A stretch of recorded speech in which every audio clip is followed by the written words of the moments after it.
This happened when I was around 17 years old, and it's still happening now.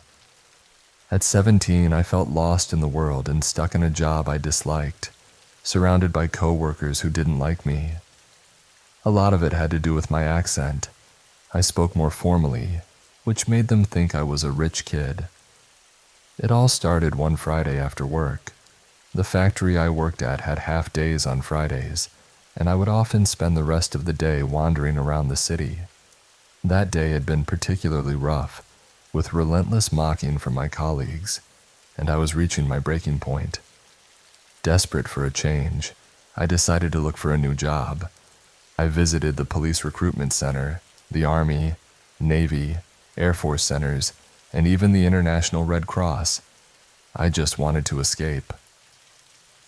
After a few hours, I had a bag full of career pamphlets, but still no real direction. That's when I turned a corner and saw a sign. Free personality test. Are you curious about yourself? Come in. Above it, the building had a large sign that read, The Church of Scientology. Now, before I continue, yes, I already knew about Scientology. I'd heard the horror stories and the controversies, but I was morbidly curious. Plus, Tom Cruise was my favorite actor, and he seemed to have his life figured out. Famous last words, right? So I went inside. I was immediately greeted by a very kind woman who asked how I was and what she could do for me. I told her I was interested in learning more about the church and the personality test. She smiled and said, "I'd be happy to help. Please have a seat, and I'll get someone for you." A minute later, I was introduced to an older man named Alan, who was the head of the city's Scientology Center. Alan took me to a small private room where we could talk. I immediately noticed the large portrait of L. Ron Hubbard on the wall. We sat down, and honestly, it started out as a genuinely nice conversation. I told him how unhappy I was with my life, about the trouble at work and how I wanted to get away from everything. He seemed concerned and like he really wanted to help. After a while, I agreed to take the personality test. He gave me the test and told me to hand it in at reception when I was done. 2 hours later, yes, 2 hours, I finally finished the test. It was 500 questions long, asking about everything under the sun. I handed the test to the receptionist, who told me it would take some time to process. In the meantime, Alan had asked her to take me to their private cinema and show me a film. I was expecting a small room with a TV, but no, they actually had a full-on cinema that seated around 50 people, with a large screen at the front. It felt strange being the only person in there, but I figured not many people could say they'd had this experience. The film they showed me was about 30 minutes long. It talked about strange feelings you might have, like self-doubt or insecurity, with some pretty mediocre acting to illustrate the points. I remember one part about how an event from when your mother was pregnant with you could negatively affect your life. For example, if she got sick on a flight, you might develop a fear of flying. Another part mentioned how something as simple as a rotten egg could deeply impact you. As strange as it sounds, some of it actually made sense to me at the time. When the film ended, I was taken back to Alan's office where he had my test results. He told me I was extremely depressed, unmotivated, lacked cognitive thinking, and was essentially wasting my talent. I felt crushed, but Alan reassured me that he could help. He handed me 4 books and a DVD, telling me to read and watch everything before attending a course he had signed me up for. I was confused. I hadn't agreed to any course, but he insisted that without it, my life would spiral out of control. I ended up paying a significant amount of money for this course, which was scheduled to take place in a month. That weekend, I locked myself in my room and did nothing but read the books and watch the DVD on repeat. By the next week, I had started taking notes about myself and my family. I emailed Alan constantly with questions and concerns. I started to resent my mother, thinking she was the cause of all my problems. Alan encouraged this. even suggesting I consider disconnecting from her. I took his words seriously. A week before the course, I had developed a kind of God complex. The books had convinced me of my potential, and I began to see everyone around me, especially my family, as beneath me. I became spiteful and mean-spirited. Just days before the course, my parents confronted me. They had searched my room and found the Scientology books and DVD. I was outraged.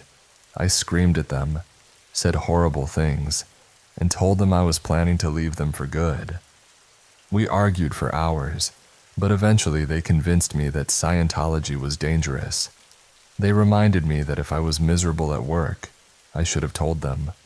I can't believe I didn't.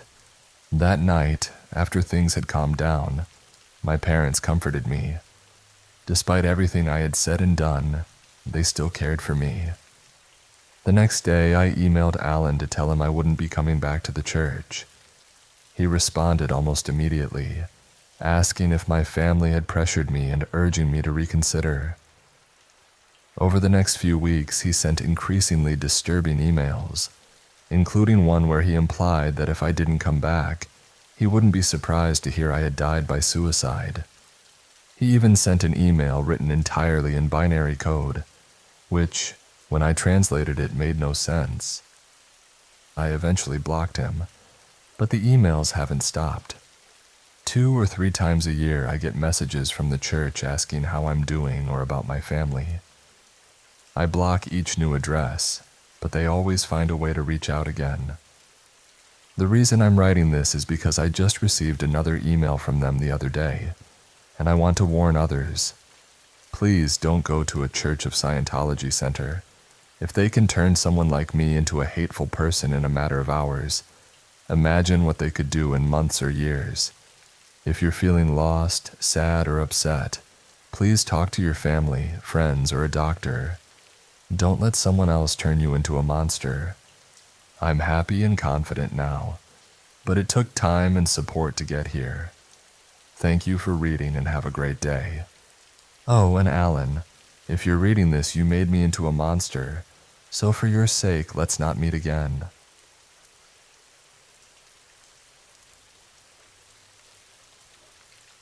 "9 years ago, I met a person that, to this day, I still wish I never had. I was an isolated, bullied, and depressed 8th grader with the added struggle of being a plus-sized kid in a sports-centric town. So basically, I was beaten and ridiculed on a daily basis. I couldn't make friends with my new classmates. All of my old friends from elementary school were placed in different classes, and nobody was in the same after-school groups as me anymore. We were also all in a scout group, but that disbanded before I got into middle school. I was so lonely that if someone talked to me without picking on me, it made me happy. I had a Google Plus account, the only social media I could access at school, that I kept hidden from my parents. I used it to check out my favorite fandoms and hopefully make some new friends. One day, I was on Google Plus in the computer lab, and I commented under a piece of fan art of a character I liked. The person who made the post replied to me not even a minute later. I remember getting very excited seeing that notification, my heart swelling with joy. The two of us spent the next 10 minutes of my class talking to each other in the comments section. We ended up replying so much, we flooded a good portion of the comments with our conversation. After I had to change classes, I logged back in on one of the Chromebooks we had stored in the back of the class, and saw that she had actually messaged me. Her name was Haley. At least, she told me that was her name. But years later, I'm not so sure it was. In the message I got, Haley told me she was 2 years older than me, and that we had a lot in common. I spent the rest of the school day on my phone, not caring about anything in my classes. We talked for the next week in our direct messages until she suggested we chat in a private chat room. Later that day, we made a private chat on an online messaging site. In our first conversation, we initially talked through messages. Then Haley asked if we could also do a voice call. I told her I wasn't sure, but she said it was only to help us have a better conversation. Eventually, after she asked me multiple times, I gave in. After an hour of talking, she suggested we video chat. I agreed, both to make sure she was actually my age and to put a face to a name. Haley turned on her camera, and she did look like she was around my age. I don't know why, but that fact haunts me more than anything else.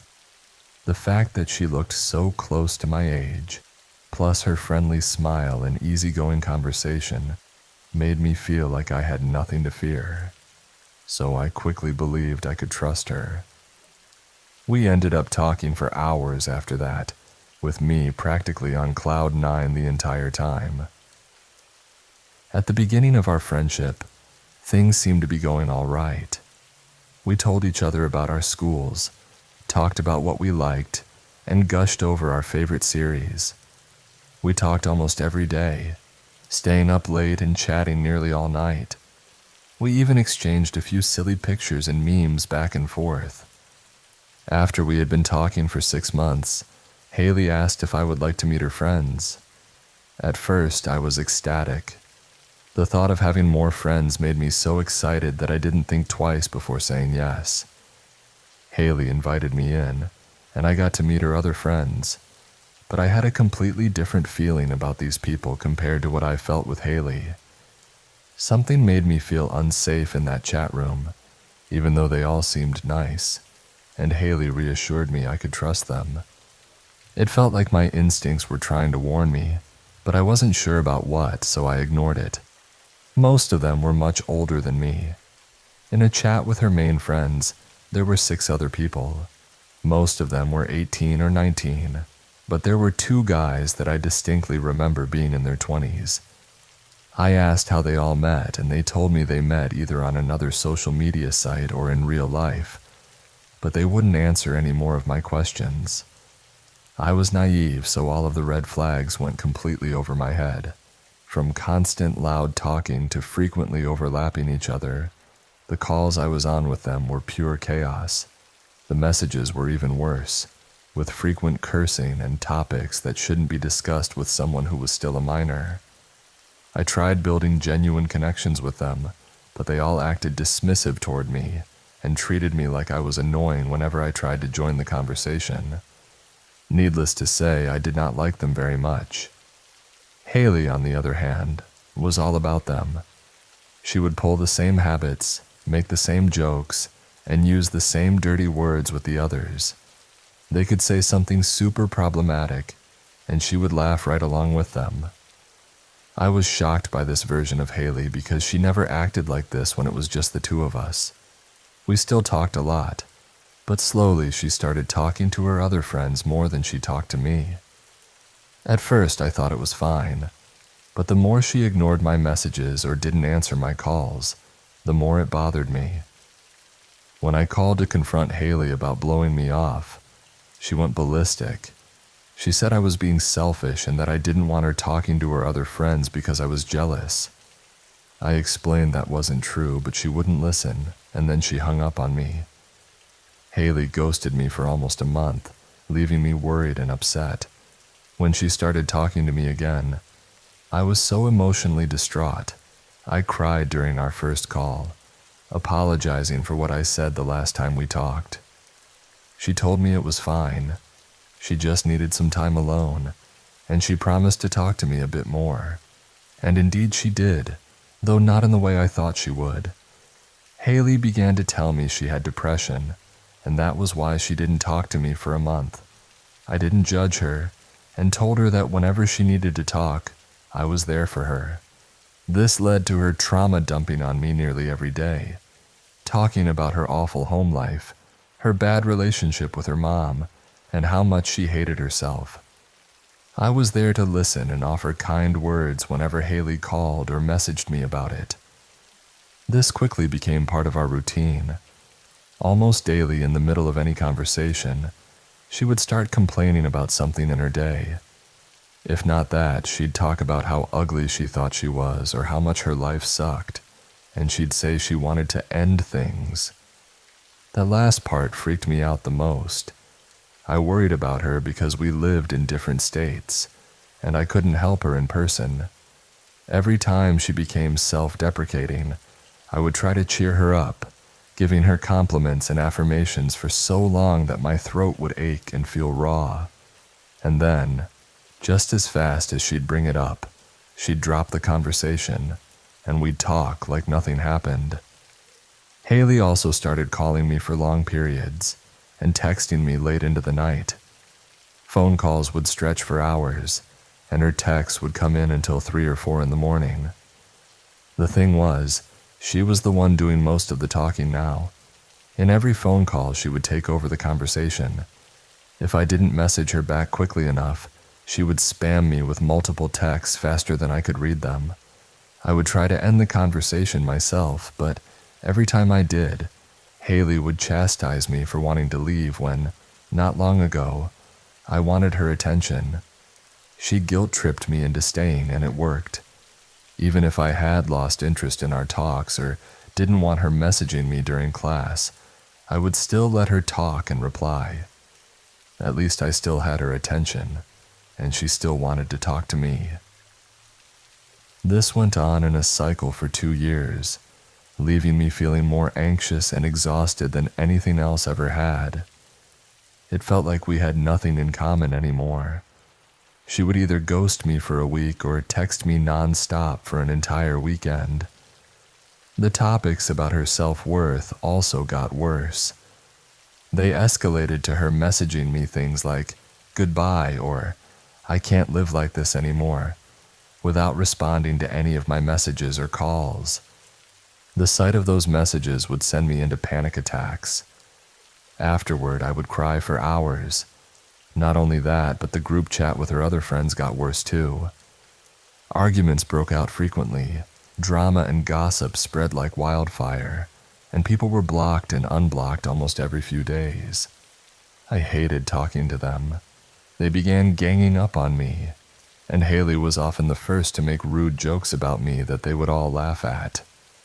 I got sick of it and stopped messaging and calling both Haley and her friends, despite her begging me to.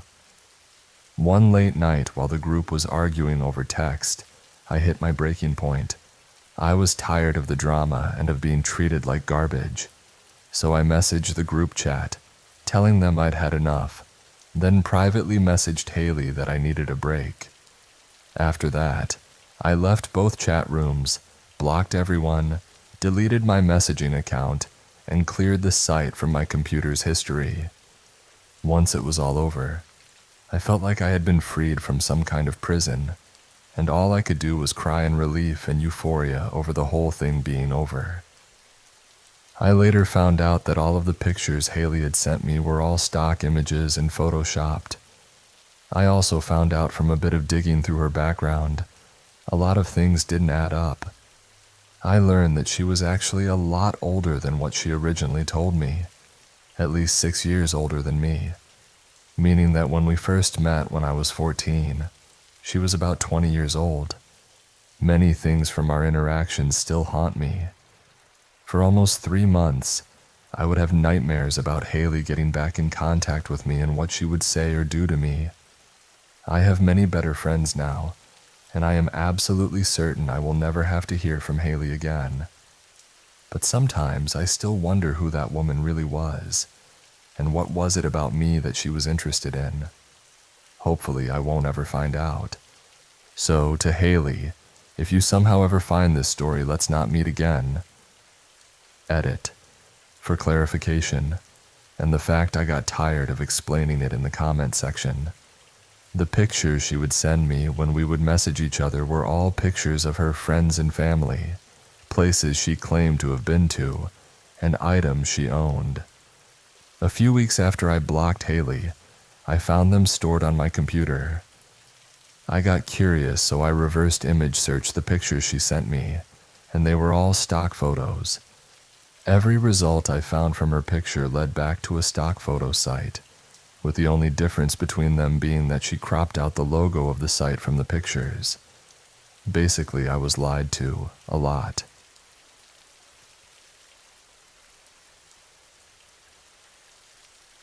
I'm a girl. My mom was a horrible addict. She barely took care of me as a kid. At the time of this incident, I was around 6 or 7, so my awareness and understanding of what was happening may not totally make sense. This took place in the 90s. One night, my mom and I were on a car ride. I wasn't sure why we were driving, but it was late at night. I assume it was really late because there weren't many cars on the street, and I had fallen asleep in the back seat. I don't even remember getting in the car. My mom drove up to a sketchy house and left me in the car, alone, for what felt like forever. Suddenly, the car door swung open, and someone violently grabbed me by the arm and yanked me out of the car. I started screaming and crying until the man who grabbed me looked me in the eyes and said, "Be quiet, and don't try to run, or I'll kill you." He had a scruffy beard and looked like a madman. I was terrified, so I listened. He held me tight, shut the car door, and began dragging me down the street. I kept looking back at the house where my mom had gone, hoping she would come out at the last second and save me. But as we got further and further away, the house disappeared from view. I wanted to cry, but I was too scared and in shock to do anything. Every time I sniffled, the man would tighten his grip and yell at me. I can't explain how scared and confused I was. We ended up walking to the projects, a bunch of buildings crammed together in a rundown neighborhood. He took me into one of the buildings and up a flight of stairs. My feet were aching, but I didn't dare complain. We climbed another set of stairs, and that's when I saw a random guy smoking a cigarette in the stairwell. Then, out of nowhere, my kidnapper was on the ground. It happened so fast I didn't even see it. 1 second he was pulling me along. The next, the cigarette guy was kicking him in the head and punching him. The kidnapper was knocked out cold. Cigarette guy grabbed him by the back of his jacket and threw him down the stairs.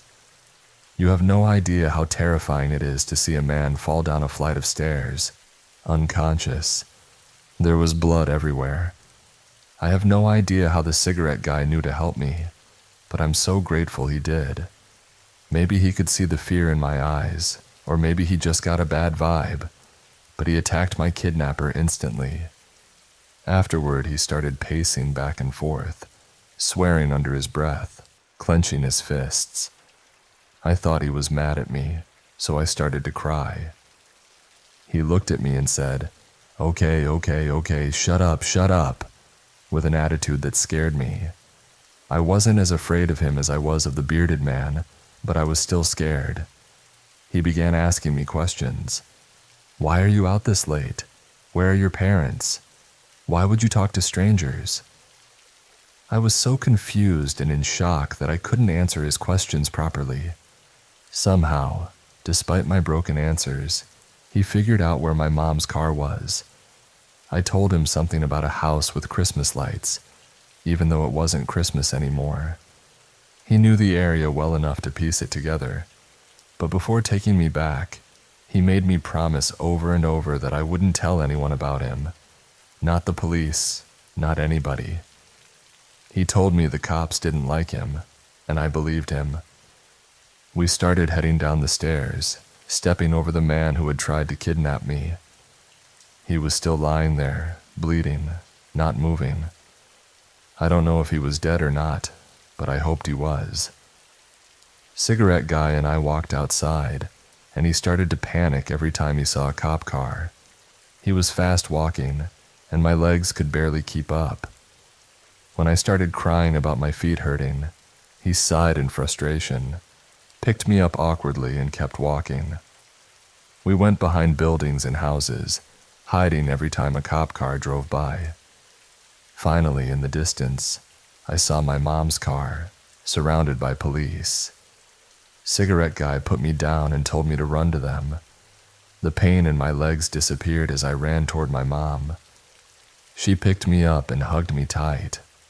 The police asked us both a bunch of questions, but my mom fed them some convoluted story that didn't make any sense. She told me not to say much, and I didn't. I was too scared and overwhelmed. A few days later, my dad picked me up, and he knew something was wrong. I told him everything. After that, I never lived with my mom again. When I got older and had time to think about it, I never forgave her. I asked my dad what he remembers about the situation. He told me that my mom was likely on a drug binge and that I got kidnapped. He thinks the guy who saved me, cigarette guy, probably had warrants out for his arrest, and that's why he was so panicked. Imagine being a criminal on the run, suddenly having a kidnapped girl with you, and having just beaten a man half to death. If the cops had caught us, he could have been charged with my kidnapping, and I wouldn't have been able to tell them that he was actually helping me. So, to the man who saved me, thank you. To the man who tried to kidnap me, let's never meet again. Update. I think I found Cigarette Guy. Someone on Reddit knows a man with a similar story. I hope it's the same person who saved me, and I'll keep everyone posted. Update 2. I finally got confirmation. I found Cigarette Guy. Due to the rules of this subreddit, I can't keep posting updates here, so I'll be sharing more details on my profile.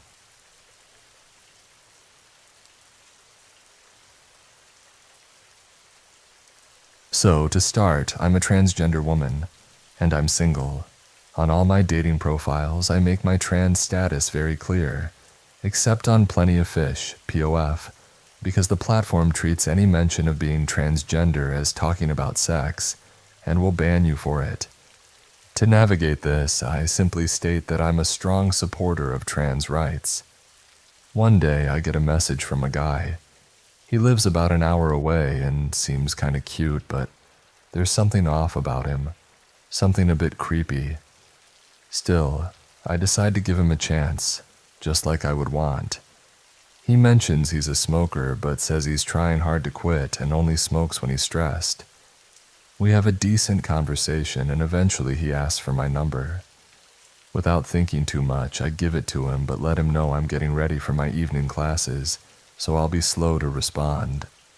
Minutes later, he texts me, "Hi, it's username from POF." Normally, I have a standard reply I send when someone reaches out for the first time after exchanging numbers. "Hi, it's Allie. Just to be clear, since my profile might be a bit vague, I'm a transgender woman. I know that's not everyone's cup of tea, so if you're not interested, I completely understand." But I hadn't gotten around to sending that message yet because I was busy with class prep. Then, out of nowhere, I get another text from him. "Who the hell is dead name, and why is he paying your cell phone bill?" Me. "Where did you even get that name?" Him. "Answer the question. Who is he?" At that moment, I realized he must have paid one of those sketchy websites that sell personal information for a fee. I was stunned but decided to be upfront. "Well, if you must know, I'm transgender, and that used to be my name. I was going to tell you when you pulled this stunt.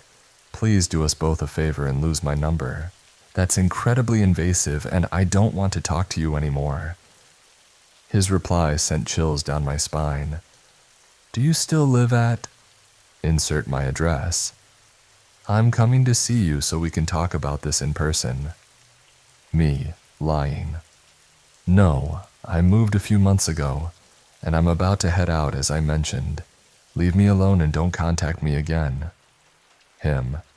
"Since you're hiding something, I'm going to run a full background check on you. You lied to me and I don't appreciate that." I wasn't having it anymore. "I'm sending screen caps of this conversation, your POF profile, and your photos to my 2 best friends who work in law enforcement in your town, as well as my ex-boyfriend, who works for the sheriff's office. Don't text me again." That seemed to shut him down.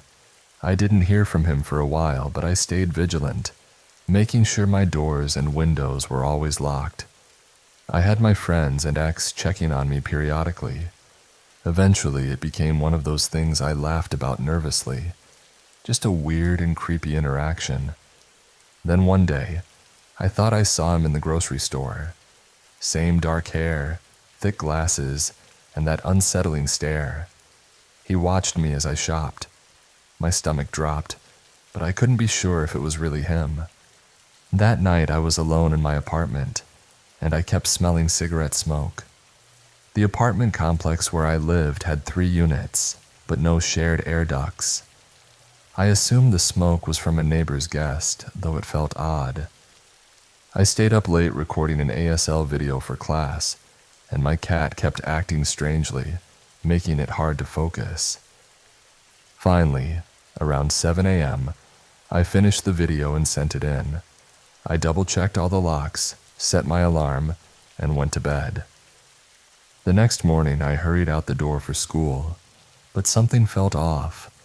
I couldn't quite place it at first. Later that day, after classes, I returned home and saw what had been bothering me. Each apartment had a small garden in front, and mine was typically tidy, with gravel and pavers left by the previous tenant. But now, there was a pile of cigarette butts right in front of my bedroom window. That's when it hit me. Someone had been standing there smoking and watching. I swept up the butts, and then my neighbor, an elderly man, came out. He asked if my boyfriend had found me. Confused, I asked what he meant. He explained that a young man had been waiting for me on my porch for hours the night before. The description, dark hair, thick glasses, chain smoking, fit the guy from POF. I texted my ex and contacted the cops, providing them with the screenshots and descriptions. A few weeks later, I moved out of state for unrelated reasons, and I legally changed my name, with closed records for extra security. Since then, I've stopped giving my number to men online. For just a few dollars, people can get everything about you from your phone number. To all the ladies in LGBTQ+ community, use a texting app until you really know someone.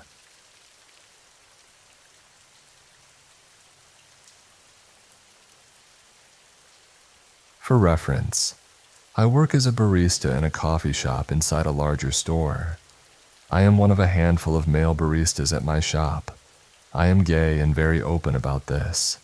I wear pride shoes, have a pride flag attached to my name tag, and sport a couple of wristbands with rainbows and phrases like Orlando Strong and a local LGBT+ center. The other day, while working my shift at the register, a gentleman approached me and smiled. I sensed he noticed the pride flag on my name tag, but he didn't mention it at first. He said he didn't know what to order and asked for my opinion. Though I am not particularly a coffee drinker, I know what drinks suit different tastes, so I asked him what he liked and tried to give recommendations. While talking, I could tell he was paying more attention to me than to what I was saying, which I was completely okay with. He was a shorter but well-built man with beautiful eyes and a nice beard. Eventually, he decided on a very sweet iced drink that we have, and I went to make it for him. As I was preparing the drink, one of my co-workers leaned over and whispered, "I think that customer just took a picture of you." That raised a red flag, but I thanked her and brushed it off. I gave him his drink and he smiled, pointing to the pride flag. "I love that flag. Where can I get one of those?" I laughed and told him I got it from a pride event I attended a few years ago. He then said, "And where can I get the person it is attached to?" I immediately felt a rush of emotions and started blushing, but trying to act professional, I brushed it off. He eventually took his drink and sat at one of the tables. As the day progressed, I debated whether to give in to this guy or not. Occasionally, I would glance at his table and see him looking at me. It felt like he was watching me no matter when I looked. I began to experience that strange feeling of heart eyes with red flags. I then noticed he hadn't taken a single sip of his coffee. Since it was an iced drink, I could see the clear plastic cup. When I had a break and went to wipe down some of the tables, I stopped by his table and asked if he didn't like the drink. If it wasn't to his taste, I could make him a new one at no cost. He handed me the drink, mentioning he was unsure if it was too sweet for him and asked me to try it. I politely declined, telling him I don't drink coffee. He was shocked and asked why I was working there. As we talked, though, his questions began to change. "So do you lift at all?" "No, not really." "Well, how much weight do you think you could lift if you needed to?" "The job requirement is 50 pounds, so I suppose at least that much." "Well, I've learned that it's good to be able to lift at least half your body weight. How much do you weigh?" Immediate red flags went off. The combination of the drink and those two questions made me feel like I was being asked how much of a fight I could hold, especially if I were drugged. Having been drugged at a party before, I've learned to pick up on these red flags, so I kindly and quickly ended the conversation and returned to cleaning up tables. As the hours passed, he continued to sit there without drinking his drink. Other employees and a couple of managers asked if everything was okay, and he claimed he was perfectly happy. Every now and then he took a phone call, and at one point I swear I could see a man on his phone at a different part of the store, talking opposite of the man at the table. Suddenly I started to feel like there were more eyes on me than I had realized. I pulled one of my managers to the back and shared that I was getting weirder feelings about the guy, and the manager said they would keep an eye on him. Now I was closing on this shift, and as we neared closing time, I noticed him still sitting there. When the announcement that the store would close in half an hour was made, he approached the counter and asked if he could walk me to my car after my shift. I told him our closing duties took at least 45 minutes after we closed, and he said he'd be happy to wait. I politely declined, and he asked when I worked next. I told him I was off for a couple of weeks. "Well, then I feel like I should walk you to your car, especially if I might not be able to see you for a couple of weeks." "No, absolutely not." I politely declined again, and eventually he left. I finished my closing duties and headed to the employee area. As soon as I arrived down there, I told one of my managers about the situation and asked if I could use the side exit from the store. At our store, we usually exit through the main doors after closing, but there is a side door we use to enter before opening and that the managers use to leave after closing. He agreed and said he would walk with me to my car to ensure I was okay if I didn't mind waiting a little while. I was fine with that. I walked out the side doors with a couple of managers. I got into my car, and as I was driving away, I saw a large van with extremely tinted windows parked in front of the main entrance. There was no way to know for sure if my customer was in that van, or if it was as ominous as I thought it was, but I knew I was not about to stay to figure it out, and I took a long and winding path home that night. So, to the very hot guy that I sold coffee to, let's not meet. Unless, of course, I misread everything, and you are just awkward socially and genuinely interested in me, not in a creepy way, but just to be on the safe side, let's not meet.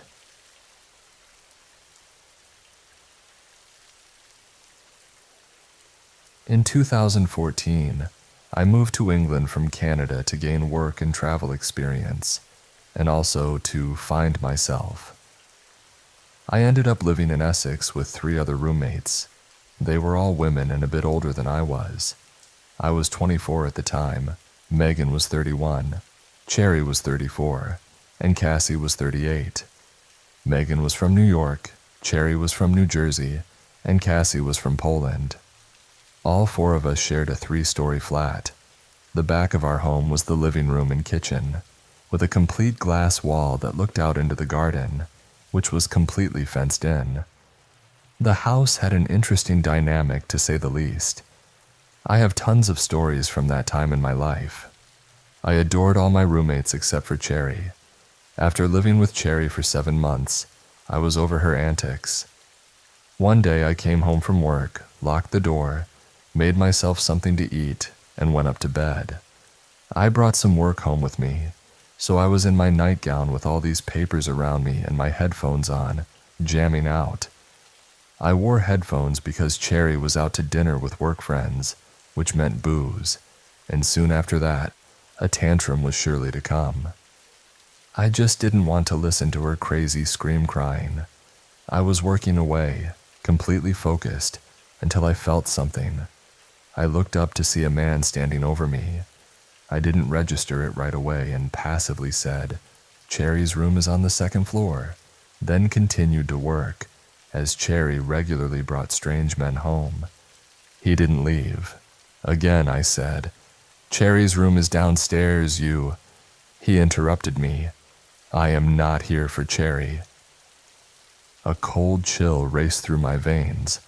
My fight or flight kicked in. I started surveying the situation. I looked him up and down. He had a bottle of Prosecco in one hand and a knife in the other. He was about 5'10", with wild, muddy brown hair and black eyes. He wore a light blue polo shirt, one side of his collar popped up, and he had a distinct Manchester accent. Once I focused in, I realized his eyes appeared black because his pupils were completely dilated. I was in trouble. I needed an escape plan. Unfortunately, this man was standing between me and my bedroom door. I needed to get downstairs, but I had to make him think it was his idea. I decided to play along. Just then, he used his knife to pop the cork, and Prosecco began flowing onto my carpet. I said, "Oh no, let's clean that up. I prefer to drink out of a proper flute anyway." He nodded, replying, "Yeah, you're a proper classy bird. Let's go." I tried to act as natural as possible, not showing that I was shaking and trying to control my breathing. We took the long journey down to the main floor of my flat, all 3 floors. He had the back of my nightgown bunched up in one hand, and I could feel the point of the knife graze my back with his other hand. I was trying to speak playfully with him as we walked down the stairs. I couldn't tell you what I was saying. I was most likely rambling. I couldn't hear anything over my heart beating in my ears. We reached the bottom of the stairs. To my left was a hallway leading to the front door. On my right, which was much closer to us, was the kitchen and living room. We made our way into the kitchen, and I pointed to the cabinets with the wine glasses. He said he knew where they were and started toward them. I now had the kitchen table between us, and it was time to run. I burst into a sprint down the hallway toward the door. My hands fumbled over the locks, shaking and sweating. I swung open the door and saw 2 men walking across the street. They must have been walking home from the train, as there was a big train station in front of our home. I called out to them for help, and suddenly I was flung onto the ground. Little pebbles pierced my skin, sending sharp pains where they jabbed. The intruder pushed me out of the way to escape. One of the men chased after him while the other told me to go inside while he surveyed my home and called the police. I locked the doors and called the police. While I was on the phone with dispatch, I frantically ran around the house to double-check all the windows and doors. Suddenly, I heard a loud bang on my door. I informed the dispatch about the banging, and she told me the police were not there yet. I thought it might be one of the gentlemen who helped me.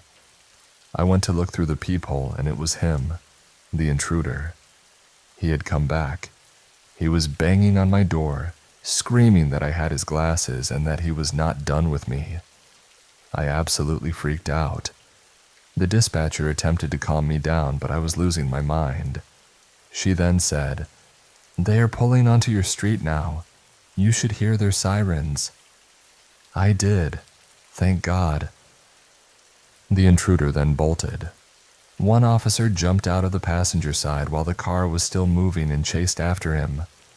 The second officer came into my home, interviewed me and the 2 gentlemen, collected evidence, and took photos. After some time, Cherry came home and freaked out. Once I explained the situation to her, she said, "Oh my God, that could have been me." Yeah, thanks, Cherry. It's all about you.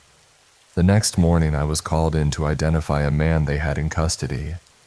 I pointed him out. I went into a little room and the officer pulled out an evidence bag. He asked me if the items were mine. They were. There were my underwear and photos taken from my home. The officer informed me that the intruder had been stalking me for some time now. He estimated 3 months. He had made a nest outside our home on top of a hill that overlooked our living room and kitchen. He was a known sex offender and drug dealer. He then told me how lucky I was to get out practically unharmed. Others weren't so lucky.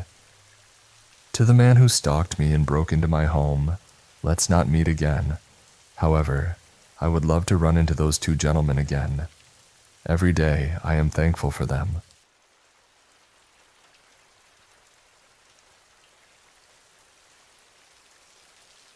This happened a few weeks ago. I work at a petrol station, and I have years of experience from a previous job, so getting this one was a piece of cake. However, this job was different because it involves lone working. Can you imagine being entirely alone for 8 hours, especially during late shifts? My shift started in the early afternoon. About half an hour into my shift, a guy walked in. I had seen him before. He entered the shop the day before and randomly asked me if I had any shopping bags to spare. He gave me uncomfortable vibes, but luckily someone else was working with me that day for a short while, so I asked them to deal with him. My colleague said they didn't have anything to spare and told him goodbye. He left. Anyway, back to that day. The same guy walked in and I thought, what does he want now? Another handout? He just walked up to the desk and started chatting with me. He asked for advice about his living situation, saying he used to be homeless. Since it's not really my place to give advice, and I just didn't want to be stuck talking to him, I shrugged and told him to sleep on it and think things over. He left without buying anything, just stopping by for a chat. Stupidly, I had told him that I finished my shift at 11 o'clock that night. I continued my shift as usual until 9:30 p.m. when he returned, but this time with another guy who looked suspicious. The guy who had entered the shop before poked his head in the door and asked if we did phone top-ups. We do, but something in my gut was screaming, "Make him leave now." So I lied and told him we did not. The 2 of them hung around outside while I served customers. Once the shop seemed quiet again, they both entered and started looking around. I noticed the dodgy guy kept his hands in his pockets the entire time, and then it hit me. Damn it, I'm getting robbed tonight. I took some deep breaths and tried to stay calm, repeating my training in my head. Just comply, give them what they want, then call the police after they leave. But panic set in, and I thought of a better plan. I stood ready with one hand under the desk, hovering over the panic button. I thought to myself that the minute they pulled a weapon on me, I would hit the button, show my hands, comply, and hope the police arrived in time to catch them. In the end, they just bought a bottle of water, and I felt a huge sigh of relief, thinking they just wanted water or decided not to rob me because someone else was outside. They left the store but lingered outside right by the door. I saw the car drive away and thought, I don't want these guys in the store again, especially while I'm completely alone. So I flipped the switch that automatically locks the main door. Half an hour passed with no customers, and the 2 guys were still hanging around outside. I called my boss to inform him of what was happening, and to give him a heads up that I would need to call the police soon, as it was making me very anxious. Then another guy showed up and joined the 2 guys, all dressed in black and wearing COVID masks. He handed masks to his friends and made his way around the back of the store. That's when I realized, crap, the back door, the one I go out from to puff on my vape.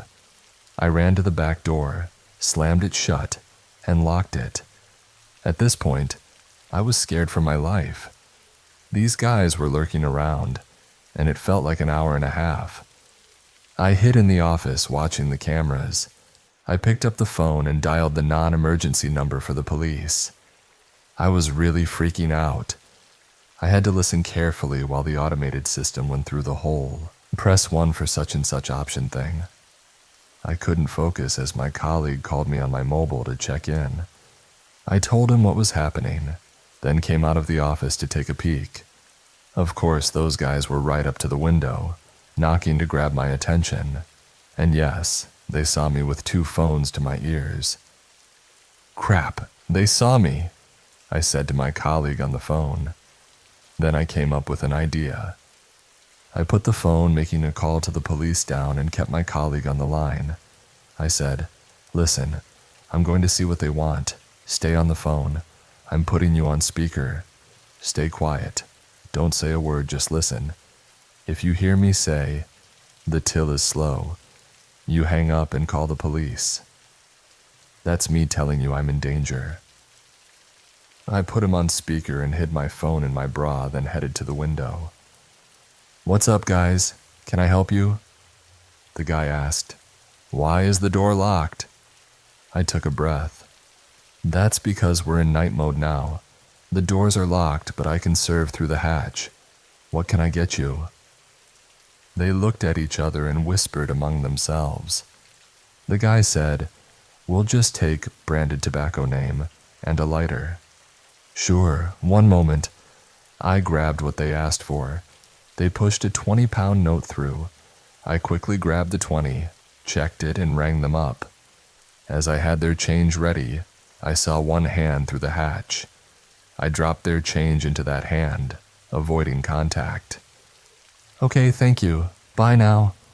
I stared them down as they finally left for good.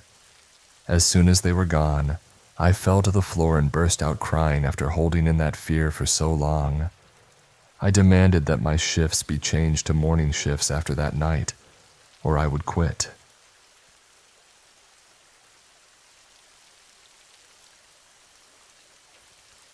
So, a little background here. My father was in the Army for 21 years. After retiring, he moved to a very small town in Central Florida. He got bored after a couple of years, and even though we didn't need the money from another job, since he had his retirement and my mom's income as a bookkeeper and tax preparer, he wanted to go back to work. He started working at various gas stations. Since it was a small town, the owners didn't mind if I came to help him out with stocking the coolers or even running the register, as long as I didn't sell any beer or cigarettes. This all took place in the late 1980s and early 1990s. The actual story I'm going to tell took place in 1990. I remember the date well because it was shortly after my birthday. At 15 years old in Florida, I had just gotten my learner's permit, and my dad would let me drive him to and from work to get some experience on the road, both during the day and at night. I was sitting in my usual spot at a table along the windows, book in hand, feet propped up, with a Mountain Dew on the table along with some snacks. I generally spent most of the evening that way, reading books and getting up to run the register or stock the cooler at different times. I remember glancing up because something unusual caught my attention. I realized that a woman was walking up our parking lot from the direction of the interstate. This was strange because where we were located, you didn't get many people walking, and definitely not from the direction of the interstate. I figured she had broken down somewhere and was coming to use the phone to call for a tow truck. I was completely wrong. She came into the store, looked around for a few minutes, and I remember feeling strange and creeped out by her. She walked up to the counter and started telling my dad a story about how she had gotten stranded and needed a ride to the next big town up north from us. Ocala was the town. This is important. My dad let her know that he was working and couldn't take her. She turned and looked at me, and while she was looking away from him, my dad caught my eye and subtly shook his head no. I was confused for a second, but then she turned back to my dad and pointed at me, asking if I could take her. My dad responded that I only had a learner's permit and wouldn't be able to drive her anywhere and then drive back. Normally, I would have done it, even though it was illegal, because I had done it a few times before already. I didn't argue with my dad since this was completely out of character for him. He was normally chatty with customers, but for whatever reason, he was almost curt and dismissive of her. Turns out he had a bad vibe about her from the minute he saw her walking up the drive. Well, she cussed him for a minute, and he basically told her to leave the store. She slammed the door open, and I thought the glass was going to break from how hard she slammed it. Then she stalked out of the store and down the driveway. I kept an eye on her and continued to watch as she made her way back to the interstate and started up the northbound on-ramp. Almost a year passed, and I was in my bedroom, less than a week before my 16th birthday. I heard my dad yelling from the living room, "Son, get your ass in here and look at this." I quickly ran to the living room and saw my dad pointing at the TV. I looked at the mugshot of the lady on the screen and immediately remembered her. It turns out I almost gave a car ride to Eileen Warnos, who was later convicted of being a serial murderer and was eventually put to death. I still have nightmares about what could have happened.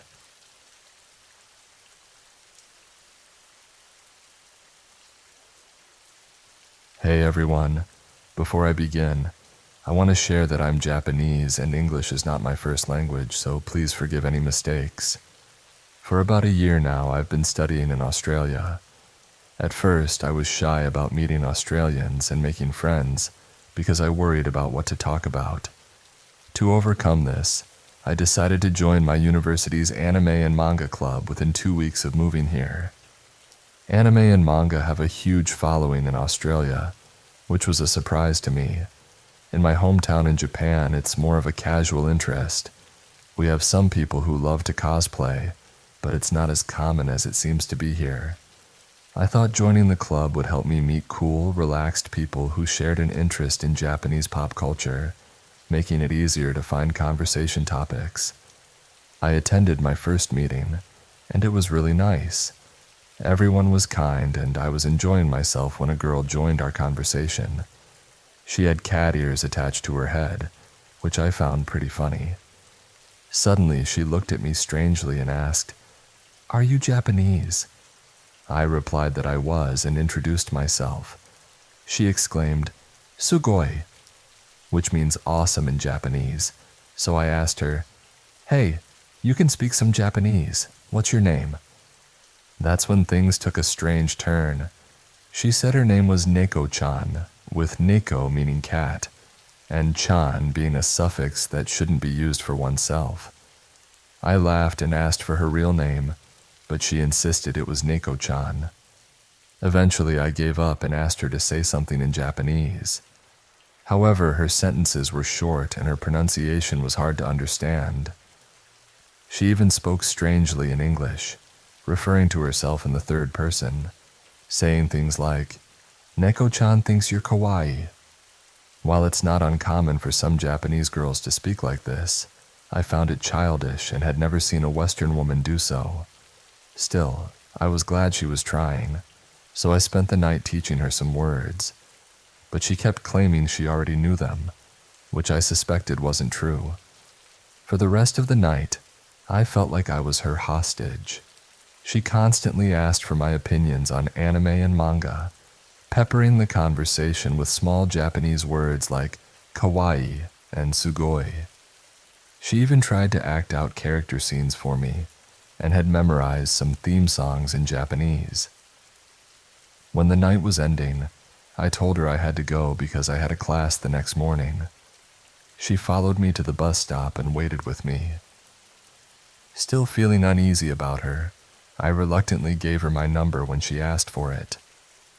It took her only 3 minutes to send me a message saying I was kakoi, cool, and sakushi, sexy. Her mix of broken Japanese and English was confusing, and I started to feel annoyed. But I'm not confrontational, so I kept replying. Eventually, she shared her dream of wanting a Japanese boyfriend. I told her I wasn't looking for a girlfriend, but we could be friends. After that, she stopped messaging me. The next day, as I was leaving my classroom, I saw her waiting outside. I asked her what she was doing there, and she said, "Neko-chan was waiting for you." I was freaked out and confused, wondering how she knew where my class was. She then revealed she had a surprise for me and pulled out an art book filled with her drawings. While some of her manga art was good, I was horrified when she turned to a graphic drawing of two men having sex, both with tails and cat ears. She pointed to one of them and said, "Neko-chan drew you." I was frozen, unsure how to respond. I finally managed to say, "Thank you, but I have another class. I'll see you later," and quickly walked away, feeling disturbed and sick. I called my tutor, who was Australian and my age, to seek advice. When I explained what happened, he initially didn't believe me but couldn't stop laughing once he understood. He agreed to meet with me to report her. At the campus security office, I realized I didn't know her real name, just Neko-chan.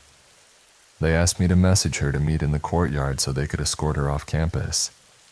I sent a message saying I liked her drawing and wanted to talk about dating, which felt terrible to lie about, but I wanted to stop her from continuing her behavior. She arrived 20 minutes later and sat down, but before she could say anything, 2 security men approached her. They spoke quickly, and while I couldn't fully understand, they eventually took her away.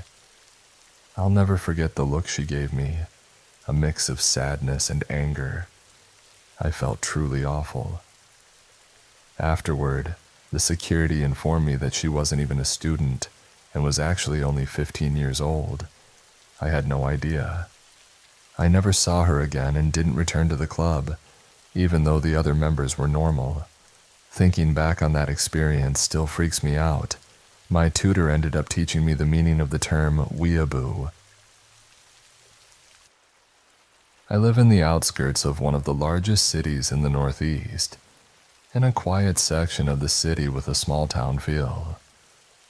I go to a gym in the suburbs and was headed home after a pretty intense workout, ready to get home, pet my dog, and take a much-needed shower.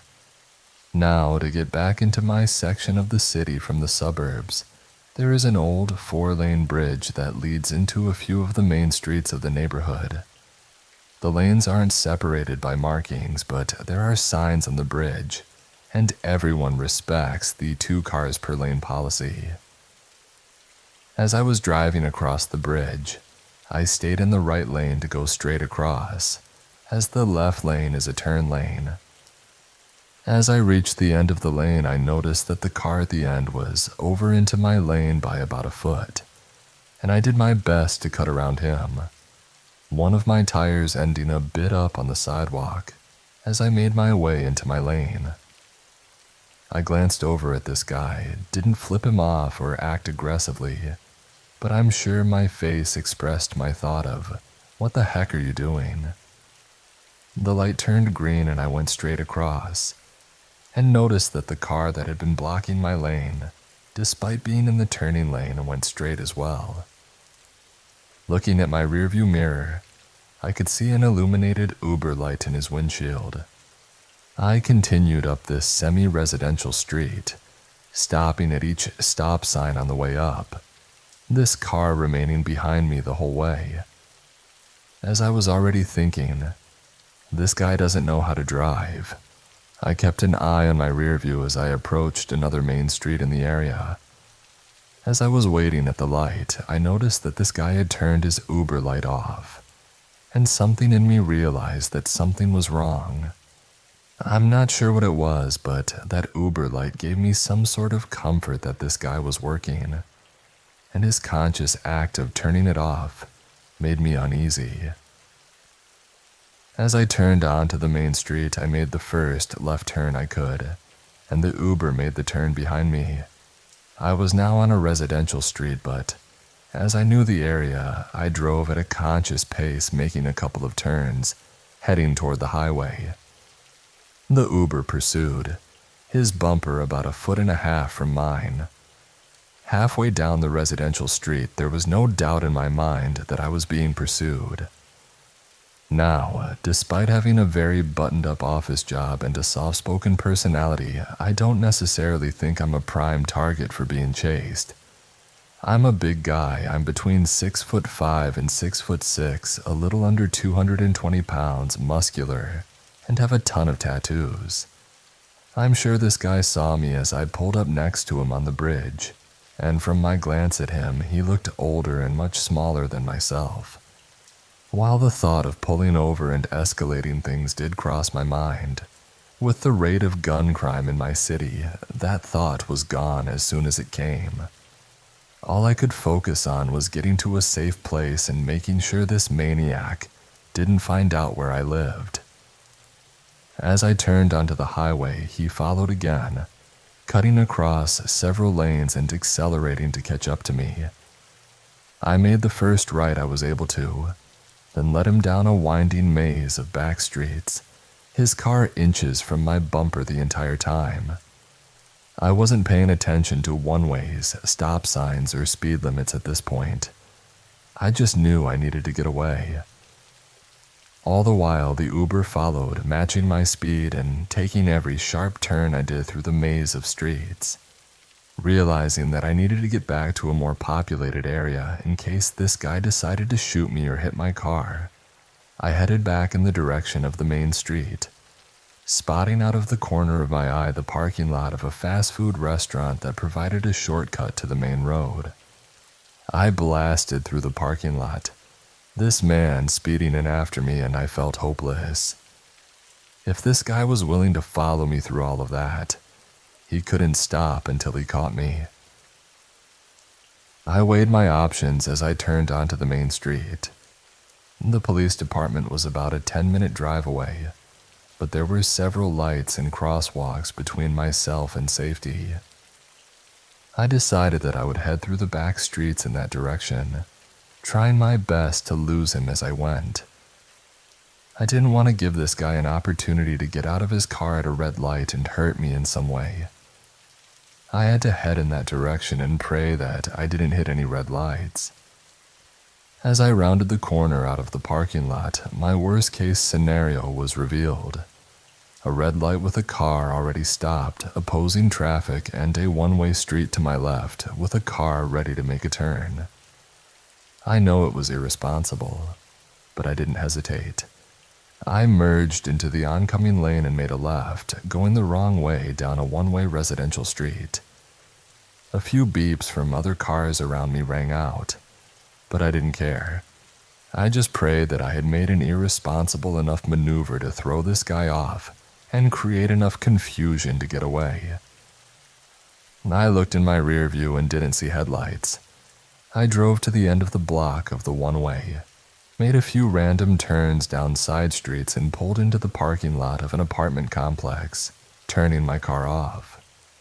My adrenaline was winding down and I could not stop shaking. I laid my seat all the way back and called the police non-emergency line. The lady who answered the phone was entirely unhelpful and directed me to call 911.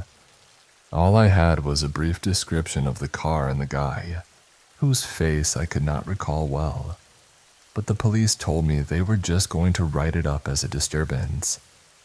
They told me to drive home, as some time had passed between the chase ending and their arrival.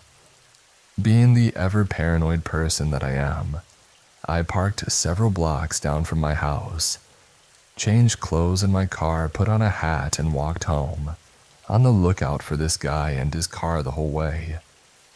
I thought I saw his car turn left down another block as I walked, but I told myself that even if it was him, he wouldn't be able to recognize me outside of my car. Now, as I am home typing this out, my large dog next to me and a drink in my hand, I feel helpless. I'm scared to drive my car in the city and run into this crazy person, scared of what he might do to me.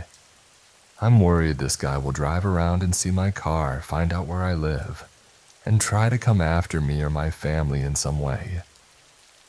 I've never felt this vulnerable before in my entire life.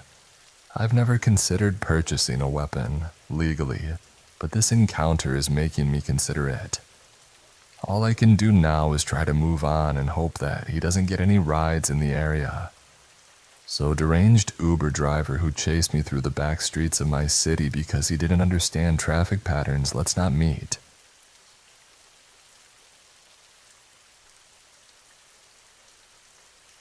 So I have to keep this very general, but I need to share.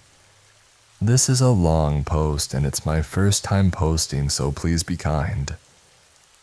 Also, keep in mind that I was 22 years old and still in grad school when all of this happened. I'm a therapist, and while I was in grad school, I began an internship that provided group and individual counseling to a halfway house. The halfway house was run by a church and its well-meaning congregation, but it was a bit of a mess. After several months of working with them, I got a phone call from the house parent who said none of the residents were willing to attend group sessions if their new housemate would be involved. The house parent mentioned some typical house drama, so I wasn't too worried. I just told them to go ahead and bring the residents to the clinic, and I would work with the new housemate privately to figure out what was going on. I met with the new housemate first. They seemed a bit reserved and untrusting, but nice. When I asked about the issues in the house, they gave a small curved smile and let out a raspy chuckle or scoff. I pushed a bit further, but all they would say was that the others were scared. We ended our session agreeing to meet weekly. Next, I had the group session without the new housemate to get a sense of what was going on from the others.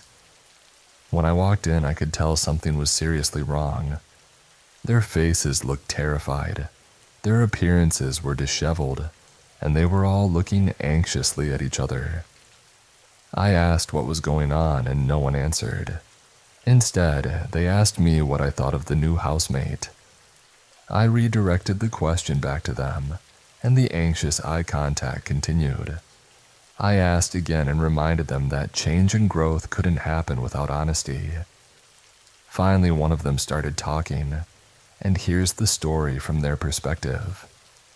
We were told we were getting a new housemate, but that we weren't supposed to have much interaction with them. They wouldn't be staying long.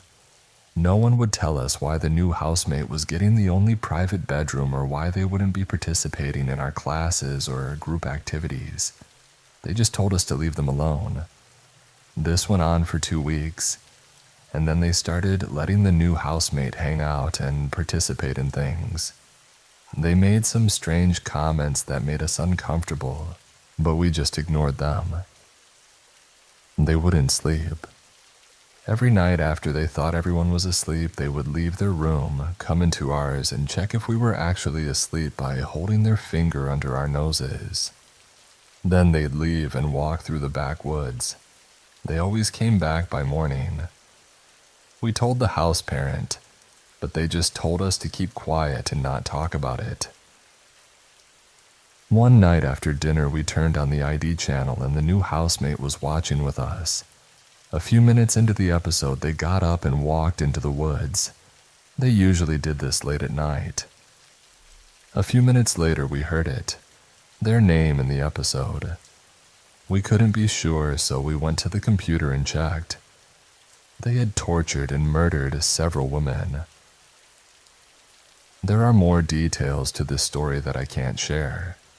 But needless to say, my new client was a convicted serial killer that tortured and murdered at least 3 women in our area. This person was being let out on a technicality that affected several of the murders they were charged with, so they got released early on the condition that they lived under supervision. This particular halfway house was being paid to hold this person until a more appropriate structure was in place. After I did my own research and confirmed everything, I went to my supervisor and professor, and the contract with that particular church and halfway house was terminated. Now for the icing on the cake. The next year, my life was absolute hell. I was stalked, my home was invaded, my dogs were injured, my house and car were vandalized, and survival items that didn't belong to me were found in my attic. It looked like someone had been living there. I would come home, and the house would look different than when I left it. The police came to my house over a dozen times that year and did nothing, so my family hired a security team and installed cameras. 6 months later, a perpetrator was arrested on my property and eyewitnesses and evidence linked him to the crimes. The perpetrator had been out of prison for just over a year on sexual assault and kidnapping charges. Guess who was from the same small hometown as the man arrested? My client. Edit. Here are some answers to a lot of the questions. This incident was over 10 years ago and the stalker is still in jail. I had just bought the house the week before all this started, so I couldn't move elsewhere. I didn't have the money.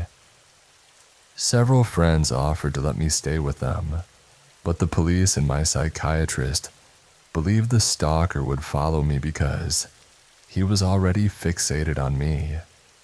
I have no idea if that's how it works, but I listened to them at the time. My brother, dad, and several friends rotated staying with me for several weeks.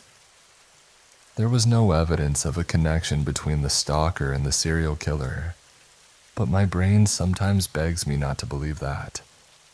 I lived in that house alone for another 3 years, then got married and lived there for 2 more years with my husband. I never felt at rest in that home, obviously. We are in a new home now, and with the help of lots of dogs, cameras, home security, and a great therapist, I am doing great, though I still have severe night terrors from PTSD. The reason I was told they didn't stop the serial killer from walking was because they were about to be transferred, and the house didn't want any big scenes or drama before the person left. Whatever. As for who this person is, I left out or changed up a couple of major details that would make it easy to Google who they are. Happy hunting.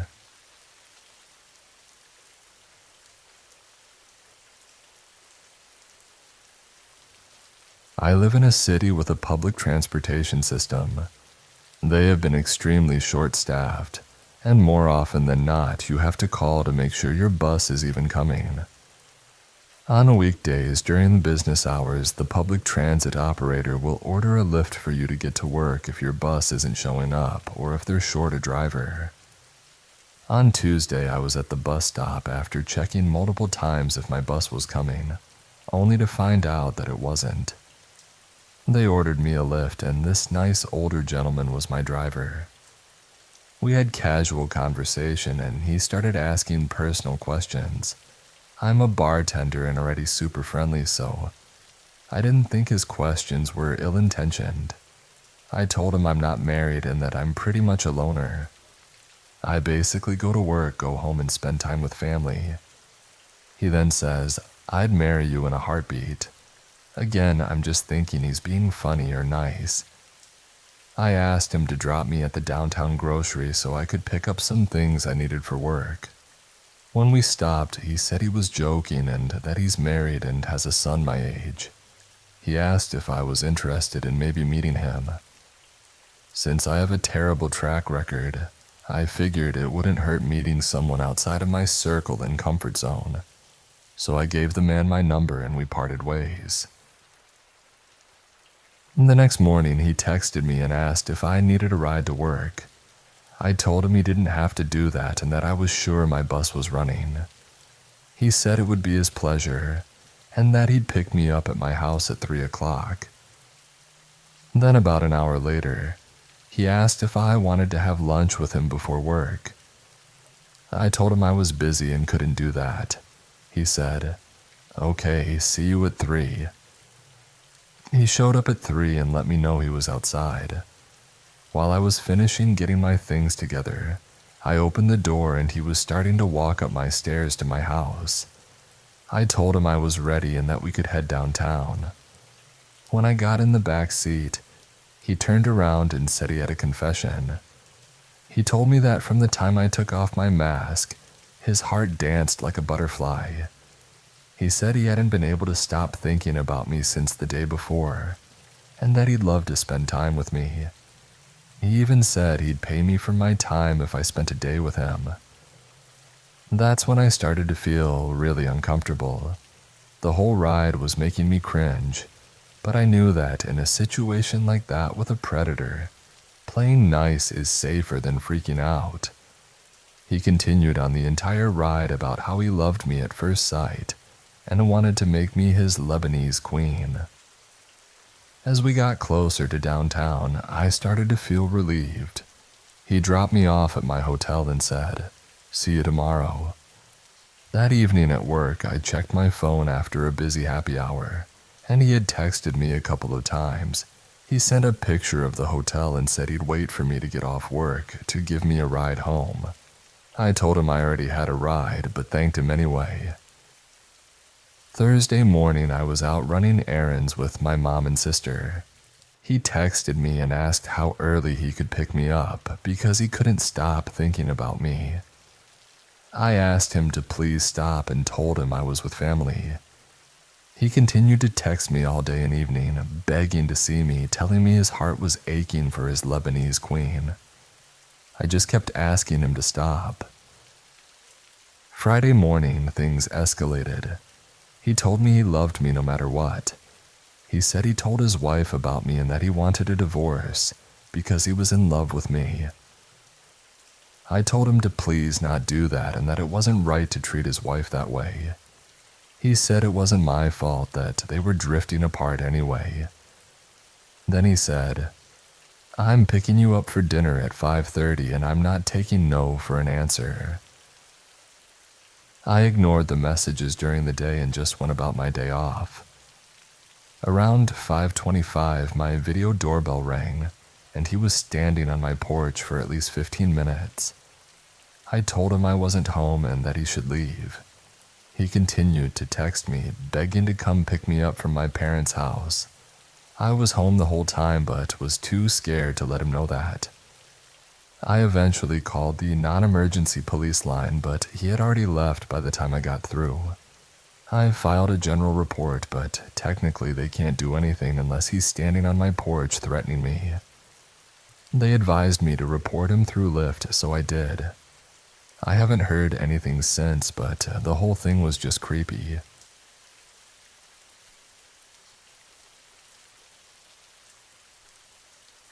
This story happened in the 1990s to my parents during their senior year of high school. Since their group of friends already had cars, their favorite thing to do was night hiking around the state's local mental hospital, mainly to its old dairy farm. This was located on the side of a mountain surrounded by agricultural fields and open grassland. Since the dairy farm was not close to the mental hospital and the nearest city was about 5 miles away, the area was extra dark and quiet at night. Before the dairy farm was closed down, patients from the mental hospital would go there for work. During this time, some patients lost their lives due to accidents. By the 1990s, the farm was abandoned and had become like a ghost town, especially with rumors of it being haunted. It made the perfect place for a frightening experience. One particular night around 2 o'clock in the morning, my dad, my mom, 4 of their female friends, and 1 male friend planned to go to the dairy farm. They took 2 cars, and when they arrived at their usual parking spot on the side of the mountain, they saw that a group of 20 people was already standing around their cars. When my parents and their friends got out of their cars, they noticed that the group of men all had shaved heads, were Caucasian, and appeared to be in their mid-20s. As my parents walked past them, both groups ignored each other and avoided making eye contact. However, my mom glanced back and saw one of the men pull back his jacket to show a pistol tucked in his pants. He also pulled back his lower lip, revealing he had KKK tattooed on his bottom lip. When they were out of hearing range, my mom whispered to my dad, "That man has a gun, and he has KKK tattooed on his lips." My dad brushed it off, thinking my mom was exaggerating, and said it was too dark to notice those details. So my parents and their friends walked through the grassland to get to the dairy farm. The hike to the farm is about half a mile from where they parked. However, as soon as they arrived at the farm, they heard gunshots coming from the direction of their cars. Fearing something had happened to their cars, they rushed back to the parking lot. When they returned, the men were already gone. They found that all of their tires were slashed and their windows were broken and smashed. My dad's particular colored blanket, which he used as a seat cover, and his stereo were stolen. Now they stood by their cars wondering what to do next. They couldn't call for help since no one had a cell phone, and they were deep in a secluded area where they couldn't flag anyone down. The nearest gas station with a payphone was 5 miles away. Both my dad and his male friend didn't want to leave the cars alone since they both drove classic cars and feared the men would come back. They decided that sending both males to run to the payphone was the best option, leaving the women with the cars. They feared the men with shaved heads were waiting down the road, expecting them to walk to the payphone. My dad and his friend ran to the gas station. As they left, my mom and her friends gathered heavy rocks to use as protective weapons and hid in the bushes and behind trees. 2 hours later, my mom noticed headlights coming down the road. 2 tow trucks rolled into the parking spot.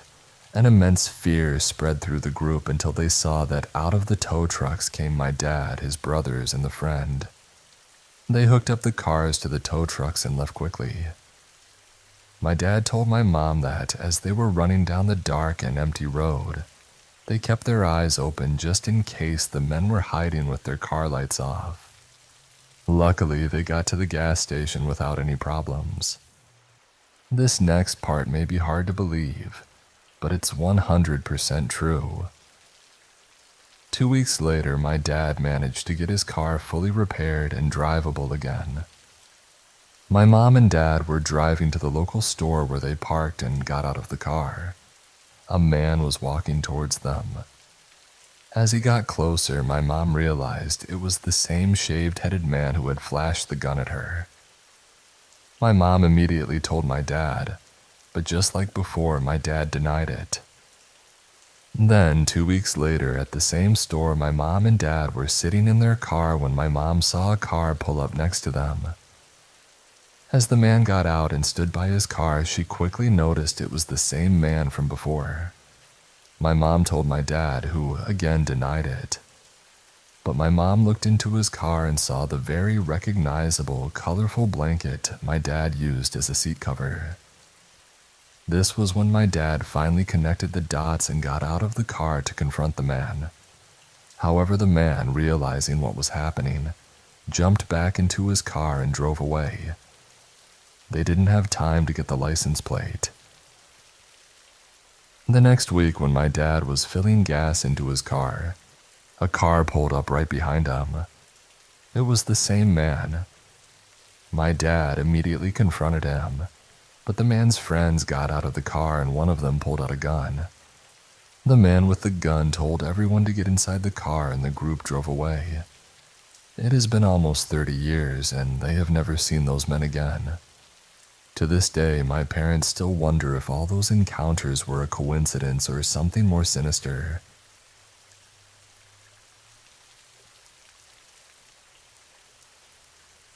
When I was around 12 years old, a random man showed up at our house. Although I was creeped out at the time, I didn't think much of it. Looking back now, it was actually quite disturbing. My mom used to visit her aunt and uncle every Saturday for years. Sometimes I went with her, sometimes I stayed home. They only lived about a half-hour drive away, so she and my grandparents would leave at 11 a.m. and return around 5 p.m. One Saturday, I decided I didn't want to go, so I stayed at home. Around 3:30 p.m., I went into the kitchen to let the dog out into the garden. Before I opened the back door, I noticed through the window that the garage door was wide open. The side door to the garage led down onto the patio in the garden. I also saw that the gate leading into the garden was wide open. This was unusual because the door and gate were always locked. The gate, in particular, had a bolt on the inside that you couldn't reach from the outside. As I opened the door, a random man casually stepped out of the garage and started walking toward the gate.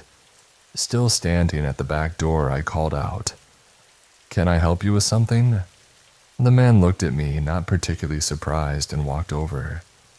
He said he was a friend of my parents and that they had arranged for him to come over and mow the lawn while they were out. I knew this was a lie for several reasons. 1. My dad was at work and my mom was away for a few hours. They wouldn't arrange for some random person to do the garden. 2. They had never hired anyone else to do the gardening. 3. If they had, they would have told me. 4. My mom had mowed the lawn a couple of days before. 5. If it had been arranged, he would know that the lawn mower was in the shed, not the garage. 6. It was late November or early December and already starting to get dark. Not wanting to confront the guy who had clearly stated that my parents weren't there, I told him not to worry about the garden. I'd do it. He insisted, saying it had been arranged. I told him he would still get paid, but he said he wasn't getting paid. That made me uneasy as I assumed he was trying to scam some money. I told him there was no need for him to do it, said goodbye and locked the back door. I watched him through the kitchen window as he went back into the garage, came out, wandered slowly up to the top of the garden, then back down. He stood motionless on the patio, staring at the upstairs windows of the house, and finally made his way out the gate. I quickly locked the gate and checked the garage, but he hadn't taken anything or left anything behind. So I locked the garage door and went back inside. Then I noticed through the dining room window that he was now standing in the front garden, staring up at the upstairs windows again. I sat on the stairs, which are right in the middle of the house, and watched as his silhouette moved past various windows, stopped, stood for a while, and then moved to the next window. Eventually, he rang the front doorbell, which I ignored. I went upstairs to get a better view and watched him from various upstairs windows as he went to the back gate, then to the front garden, rang the doorbell, and repeated this pattern. After 10 minutes of this, I decided to call my mom because I was quite frightened. Just as I went to get the phone, the man climbed into a car I hadn't seen properly due to the angle and drove off very slowly. I had the feeling he was still watching the house as he left. For some reason, I didn't tell my parents about this when they came home. Looking back now, it's so creepy. At first, I thought maybe he was going to break in but didn't because I was there. Was he scouting the house to break in later? But why do that when he knew someone was home? He didn't look strong enough to break into a paper bag, let alone a house. He was a scrawny, lanky man, maybe 60 years old, and seemed really slow and weak. Plus, there were things in the garage he could have stolen but didn't. How did he know my parents weren't in? He wasn't shocked or concerned when he saw me. How did he get the gate unlocked? Why was he ringing the doorbell? Why was he trying to get into the house knowing I was there? It's unsettling to think about now.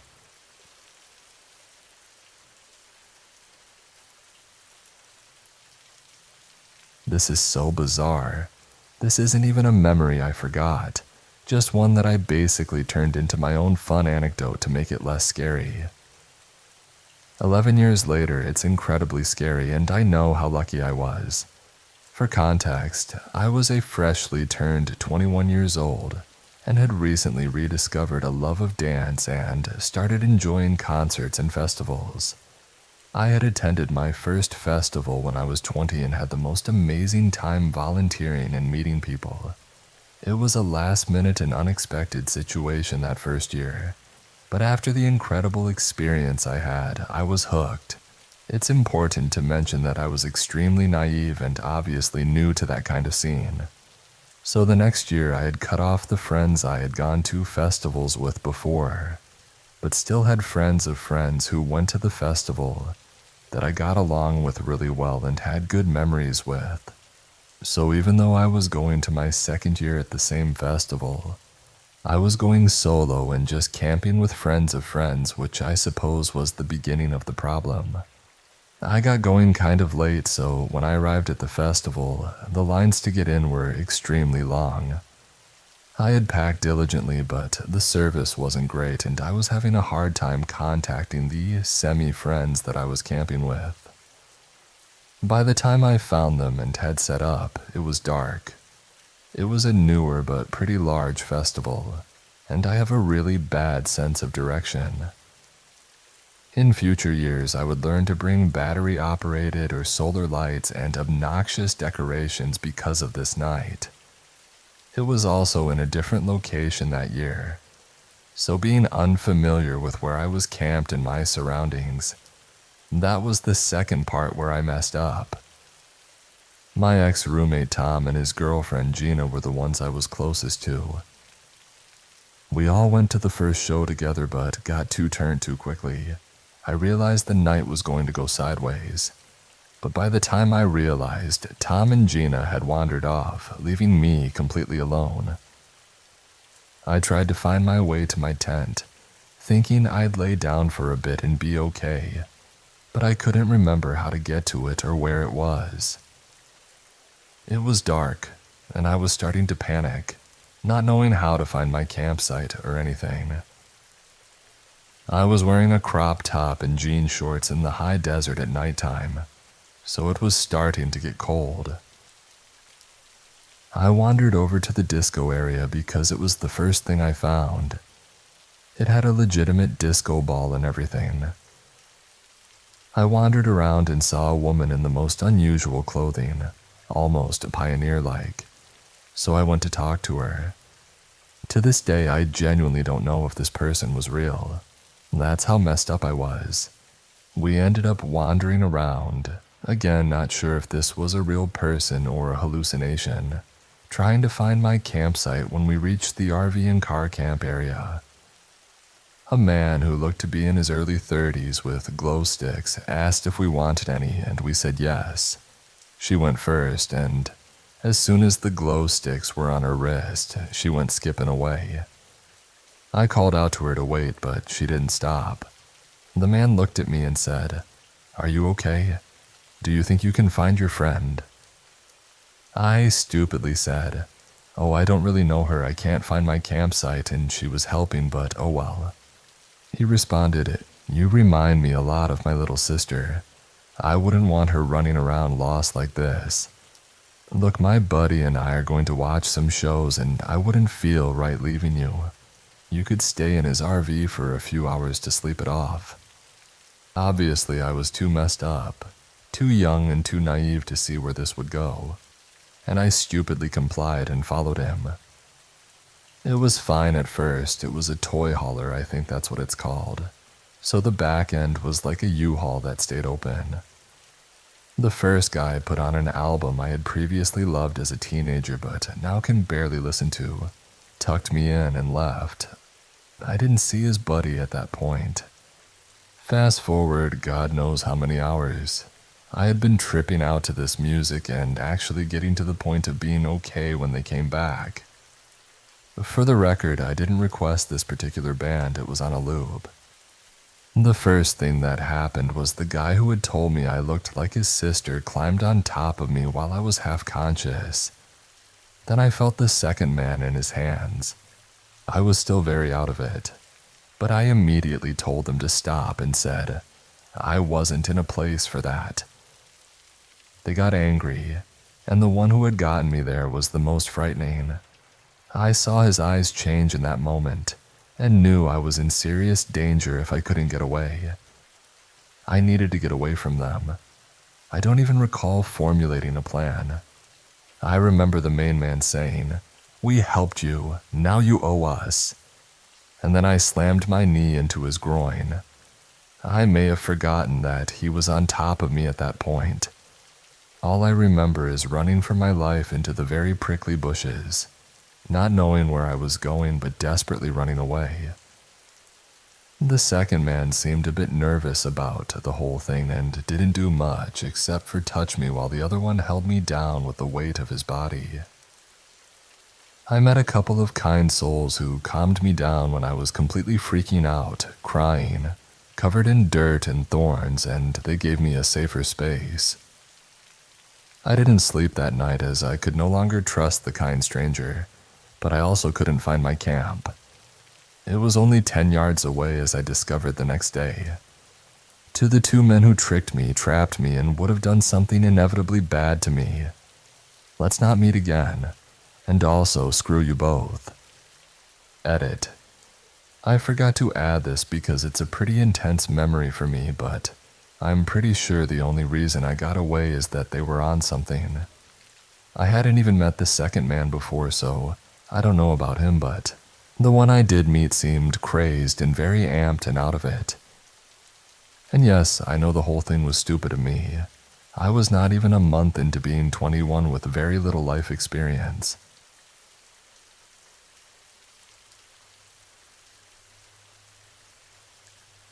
For context, note that I was only 17 when I wrote this story. There is a guy at my church who has a creepy tendency about himself. Backstory, this guy, Dave, who is 16 years old, has been involved with our Catholic Youth Organization, or CYO, for quite a few months. This CYO holds a youth mass on the second Sunday of each month. The members either do the first and second readings or simply stand in the back of the church and usher. I used to usher, but now I always volunteer to read. Here's why. When the priest says to make a sign of peace with our neighbors, the CYO members hug. Harmless, right? Wrong. Dave thinks it is perfectly normal to hug all of the CYO girls at their waists. It's not the kind of hug where you wrap your arms around the torso. No, it's the type where you put your hands on the waist. This makes all of us uncomfortable, yet I don't think anyone has told him. Maybe because it's so uncomfortable to even speak about. One day after a mass, Dave came up to my friend and me and wrapped his arm around me out of the blue. He nasally said, "Hey." This felt uncomfortable, but I said hi back. He then mentioned he did not know my name. I stupidly told him my name. After he took his arm off me, he continued trying to talk to me, asking questions like how old I am and when my birthday is. Things he didn't need to know as I tried to show that I was trying to leave. Then he dropped it on me. "Can I have your number?" At the time, I had a boyfriend, so I immediately said no. If I didn't have a boyfriend, the answer would have still been no because I'm not interested.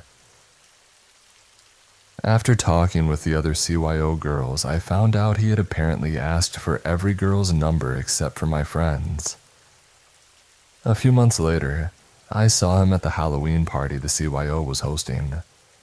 I was simply passing by him when he said hi. I said hi back. He had his arms open to his sides, but his elbows were close to his waist. He wanted another waist hug.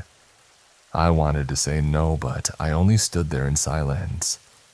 He took the hint and waved instead. I waved back. Fast forward to a Sunday in December where I was reading during the Mass and saw him in the back of the church. I thought, maybe he won't try anything today. Wrong again. At the end of the Mass, I went to get my belongings from the back of the church and went to talk to my friend, Hugh Dave, who tried to rush a shoulder hug on me. I backed away and said, "What are you doing?" He said, "Hey." In a panic, I said, "Okay, you can't hug me unless you know my name, Dave." In hindsight, that was not a good condition to give this guy. In his nasally voice, he said, "Oh, I'm sorry, what's your name?" I never answered him, I just stood there. My next response was going to be something witty about him needing a glass of water, but instead I said, "Why are you so thirsty?" "Thirsty? I'm not thirsty. You just asked for my name just so you could hug me, and you've asked for pretty much every girl's phone number. Yes, you are very thirsty," is what I wanted to say. Instead, I was just speechless. This guy had the audacity to try and sneak me into a hug when he knows I've shown disinterest before. Dave may not have remembered my name, but he somehow remembered that I had a birthday last month and gave me $5. He also asked if I was going to be at the CYO meeting later. Yes, I was. He said, "See you there," and I died a little inside. He ended up not being at the meeting. I did not see Dave at Mass last month, which fell on Valentine's Day, thank heavens. He was, however, there last Sunday. On this day, I was too tired to read the liturgy, so I ushered instead. The church has 3 entrances. Imagine looking out at a massive church from the altar. Left, right, and center. He usually enters through the center. That day, he entered from the right during the homily, which was where another CYO member and I were ushering coincidentally. I blended in with the congregation by just kneeling and standing in the pews, so I could avoid making any kind of contact with him when saying the Our Father. We hold hands when saying the Our Father when the Eucharist starts, or when making signs of peace. After I got all of that out of the way, I went back to my ushering spot. I succeeded in not making any contact with him. Until the consecration. During the consecration, the CYO members take baskets and to collect money from the churchgoers for certain donations that are being sponsored.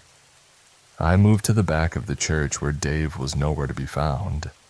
Wrong again. He walked to the center of the church from its left side from altar view, now my right, crossed my view, stood next to me and tried to shoulder hug me as he said, "Hey." I promptly backed away and loudly said, "Please don't touch or hug me." He jumped back too and apologized. I accidentally made a face showing my disgust and anger. He asked me if I was mad and I lied and said no. He said that he always forgets my name and asked for it. You don't need to know. I later learned 3 things about him. He is mentally ill. He is not a member of the CYO. He is a member of the youth ministry, so he's not even 16 like he said he was.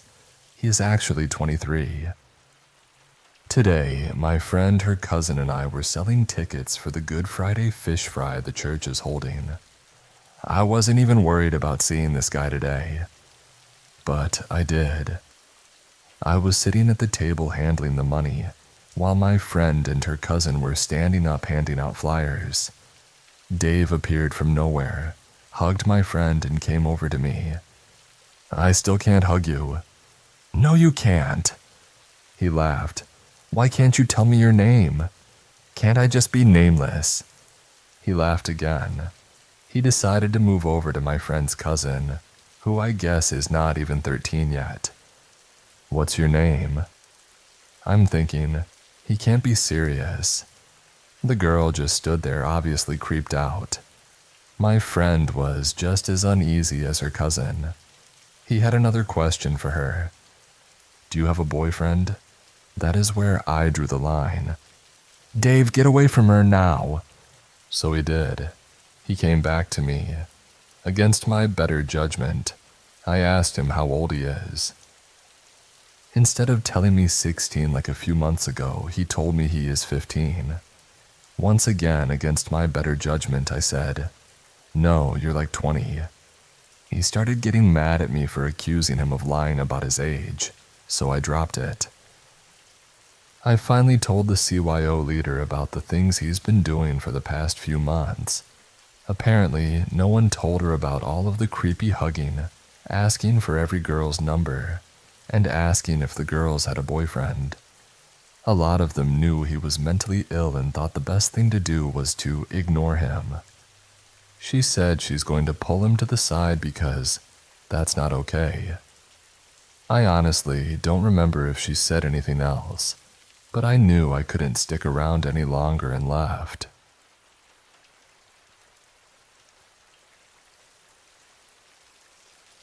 This happened a while ago and might seem mild compared to some stories, but I think about it a lot.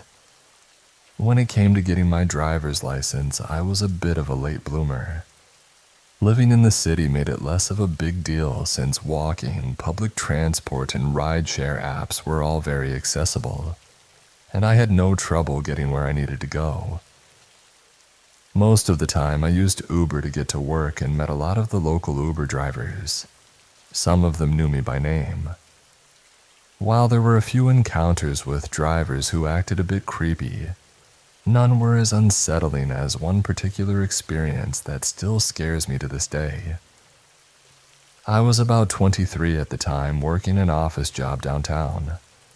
One evening, I ordered an Uber to take me home. I didn't recognize the driver, but everything seemed normal at first. I got in, we said hello, he confirmed the address, and we started driving. The driver was a man in his mid-30s, heavy-set and friendly. He kept glancing at me in the rearview mirror more than usual. Then he said he'd picked me up before, which didn't seem too odd since I used Uber almost daily. But then his comments started to get really strange. He asked why I no longer worked at my former job. I was surprised and a bit alarmed that he remembered where I used to work, considering I hadn't been there since I was 19. He seemed to remember details from about 3 or 4 years ago. He also remembered my hometown, high school, college, what I was studying, and how many siblings I had. He confirmed all of this with me saying things like, "You're from insert hometown, right? So you went to insert specific high school, and you have 2 younger sisters, right? Are you still studying art history at insert university?" This might not seem too odd for an attentive and friendly driver, but I was never talkative during rides. I usually avoided small talk and kept quiet. I don't recall ever sharing such specific details with any Uber driver. I would give vague answers like about 40 minutes south or, "Yeah, I have some siblings, but I'm not close with them," to avoid giving personal details to a stranger who knew my address. So it was extremely strange to me that he remembered so much about me. He then asked a bunch of personal questions like my relationship status, when I graduated high school, and where I like to go out with friends. He also knew about my male roommate and inappropriately asked about my relationship with him. I was getting increasingly uncomfortable and my responses became shorter and less cooperative, but he didn't seem to notice. Eventually, I stopped answering his questions and started giving vague one-word responses or pretending not to hear him until he moved on to the next question. Despite my obvious discomfort, he continued questioning me about my personal life for the entire 10-minute ride, glancing back at me through the rearview mirror every chance he got. Towards the end of the ride, he started complimenting me, saying that my name was pretty and that I was very beautiful and smart. He mentioned hoping we'd be paired together again because I was his favorite rider. As we approached my apartment, he asked which door was mine so that I wouldn't get wet. It wasn't raining. I told him my landlord's door, but he pulled up to my door anyway. Before I got out, he turned around, smiled, and said, "This is the longest ride we've taken together," then added that he hoped to see me soon and wished me a good night. I got out, walked around the side of the building, and waited for him to leave before immediately reporting him. Thankfully, this was back when Uber had a real human customer service, and they responded by saying they would block him from matching with me in the future and investigate whether he could continue using the app. I took the bus for the next few weeks and never saw him again. I also never had another Uber ride like that. It still creeps me out how he knew so much about me. I am so glad I have moved since this happened.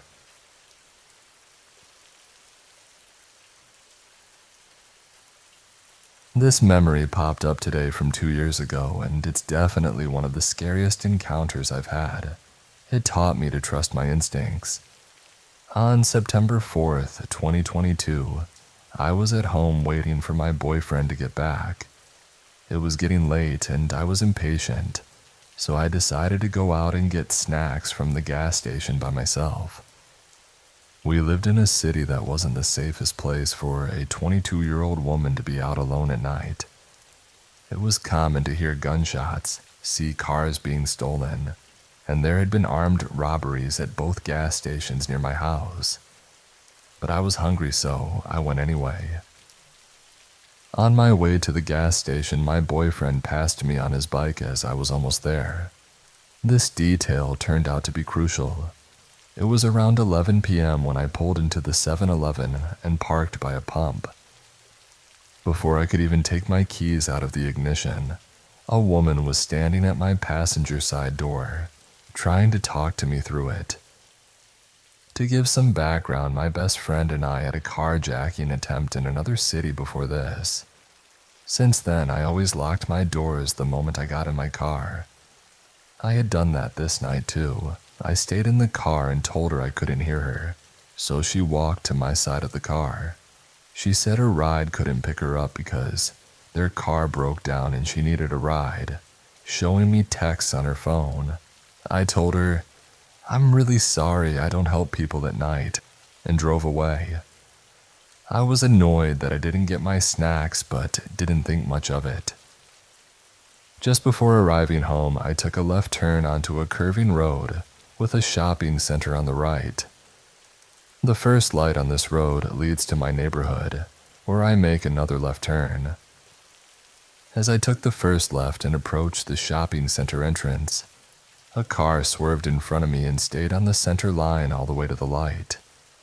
I kept my distance and pulled in behind them into the turning lane of my neighborhood. When we made the turn, they stopped next to the curb on the right side of the entrance, which put me on high alert. I quickly passed them. Here's some context for the area. When you pull into the neighborhood, there is a long straight road with a left turn shortly after the entrance and a right turn further down. Both entrances connect into a loop around the entire neighborhood, with the straight road being the main road in and out. I passed them on the main road and drove to the second turn to head to my house. As I passed, they started following me at a distance. Other people sometimes follow me, but this felt different. I noticed my boyfriend was home, so I went through the loop and made my way to the other entrance. For a moment, I thought I might be overreacting and considered turning around. But as I drove slowly through the loop, they got closer and closer to me.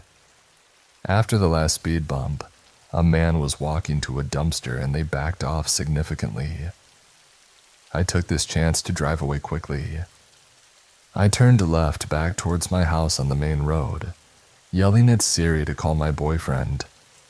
I told him come outside with something to ward them off, and floored it down the main road, honking the horn the whole way. The car followed me and I hoped my boyfriend would be outside in time. I pulled into my parking spot, still honking, and the car skidded to a stop behind mine at an angle, blocking me in.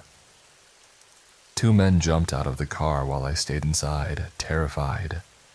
They approached my doors until they saw my boyfriend waiting. He told them to get back in their car and leave, warning them not to make a single move near me again. The men tried to argue, claiming I had followed them and some other nonsense that I couldn't make out over my panic and adrenaline. My boyfriend stood his ground and was ready to protect me. The men eventually left, and I took my time getting out of the car, still in shock. The police arrived nearly 2 hours later, saying they didn't see the car in the area. I wonder why. they didn't look any further into it. After this, my boyfriend stayed with me every night and would meet me at the entrance of the neighborhood after work to ride me home for a while. I often think about what might have happened if I had turned around or not paid attention. Would they have followed me to the police station if my boyfriend wasn't home? Was that woman part of it? The whole situation makes me nauseous. It's scary to think about how it could have ended if I had let that woman in my car or didn't have someone to scare them off. To the woman who approached my car and possibly set me up, get wrecked. To the men who followed me home and intended who knows what. Let's definitely never meet again.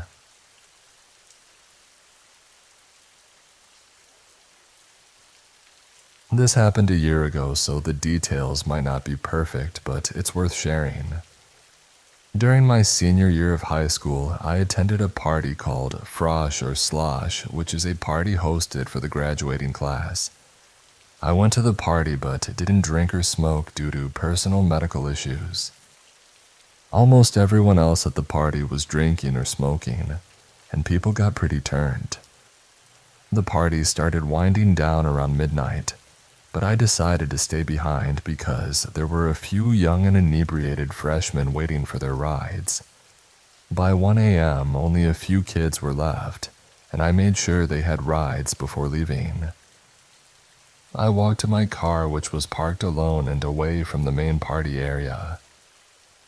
I got in and started the car, but I had a gut feeling to stick around and wait for the stragglers to be picked up. A few minutes later, I saw a car approaching and thought it was the parents, but instead it got closer and closer to my car. The car was a blue truck with big floodlights on its roof, jacked up by at least 2 feet more than normal. The truck pulled up right next to my car, so close that not even a small body could slip between the vehicles. I rolled down my window halfway, expecting to have a conversation with the landowner or someone concerned about the party. The driver asked if I had been drinking or doing drugs. He was very repetitive with the question, which at the time I thought was just concern about whether I should be driving. I reassured him that I hadn't done any of that and was sober, just waiting for parents to arrive. He told me he owned the land and was checking on it because it was a known location for high school parties in the fall. The location was a sand pit about 20 feet deep that construction companies use. He asked what school I went to and which school the party was for. I gave vague answers and said I wouldn't share details because my school could get in trouble. He then started asking stranger questions, like if I had a boyfriend, if I wanted a boyfriend, and if I was into older men. He seemed to be in his early 30s and I was 18 at the time. Alarm bells started ringing in my head. I wondered if he was even the landowner and worried about how much I had told him. Since he couldn't see me from his tall truck, I checked to make sure my car doors were locked and kept an eye on my window button. Then he asked if I wanted to come party with us in the other sand pit. I asked who us was, and he said he had friends in the back of the truck. I hadn't seen or heard anyone else, and his truck was so tall that I couldn't see inside from my driver's seat. I was horrified that I had no idea there were others with him and that they could have come to my driver's side while he kept me distracted. I told him no and that I was just waiting for the kids to be picked up. He asked one more time if I wanted to join them for a small bonfire in the other sand pit, and if I was sure I didn't want to have fun with them. I refused again and eventually they left. Later, I realized they had likely been looking for a more intoxicated and vulnerable girl. Unfortunately for them, they found me sober instead. I have no doubt they were trying to lure a drunk girl to take advantage of her in the secluded sandpit. This happened in rural Saskatchewan, Canada. I wasn't able to get their license plate and nobody I've asked recognized my description of the truck. It was a long time ago, before cell phones were prevalent, and I was a mom in my early 30s who had just driven our kids to the pediatrician. The Macon, Georgia doctor's office was an hour away from our home, and I was just taking the two youngest of my 3 children, then ages 1 and 3, to our scheduled appointment. Because we lived so far away, their office always gave us the last 2 appointments of the day, and we were grateful. The doctor had just built a new building off of a fresh spur of the highway, so the location was quite isolated in every direction, but a very nice facility compared to his old spot by the hospital there. His new building was also pretty far back on the new lot, and my car, a black Jeep Cherokee we had owned for 2 years, was one of only 4 or 5 cars in the parking lot when we arrived. I parked near the front door, removed the kids from their car seats, and for the next hour or so we waited, then saw the doctor, paid, and finally exited back outside. Mine was the only car left in the lot as I loaded the children in their car seats for our trip home. As the receptionist locked the front glass doors, my car somehow wouldn't start when I turned the key. There was just an odd clicking noise. Gathering the children once again, I knocked on the door until someone allowed us back in. I asked to borrow their phone to call a nearby garage for service. I found one in the phone book, and the man said that he would come but that it might be a bit. So I told him my location, left to go back out to the car, rolled down all the windows, and loaded the children back into their seats once more as we waited. Soon we watched as all the lights were turned out in the building again and everyone left.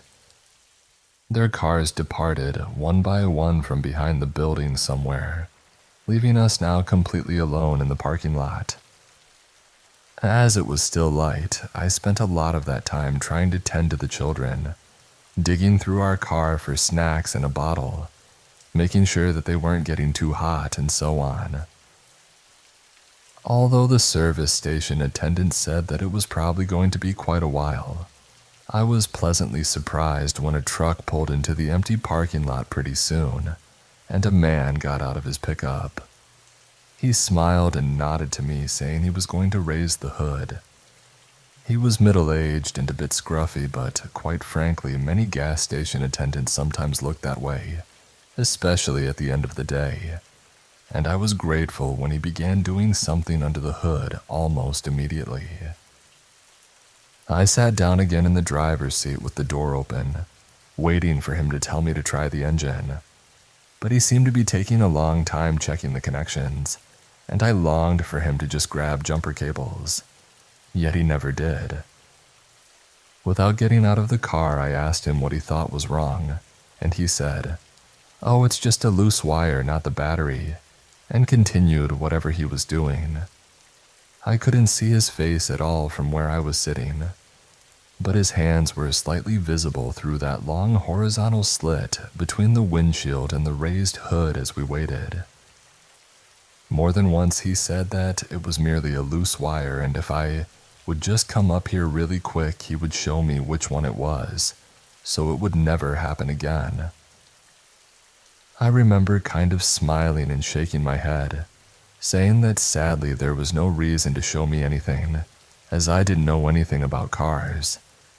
I just thanked him and continued to stay in the driver's seat, again just waiting for the inevitable signal to try to start the ignition that was surely coming any moment. At one point, I remember thinking that he was definitely flirting as he spoke, but I was trying above all to be polite and kind, as he was indeed helping us. We were hot and tired and miserable, and truthfully, I was distracted with the kids. Oddly enough, he was starting to sound a little frustrated with me because I wouldn't come up and look at the engine. I remember thinking that I certainly didn't want to make him mad and have him leave us there all alone with the sun sinking so quickly. And then the strangest thing happened. Another truck suddenly pulled into that desolate parking lot, and as it did, this nice guy working underneath my hood suddenly slammed it shut, ran to his truck, started it, and drove away very quickly without even saying goodbye. I was both confused and a little anxious when he did this because I didn't know who was now arriving. I even remember feeling a little frightened that he had suddenly left me there alone with two little ones, defenseless. Why wouldn't he at least stay and speak to whoever was parking next to me now? It certainly seemed like the Southern gentleman thing to do. I looked around and was very aware once again that there were no visible cars on the road, no homes or businesses nearby, and the sun was continuing to set quickly.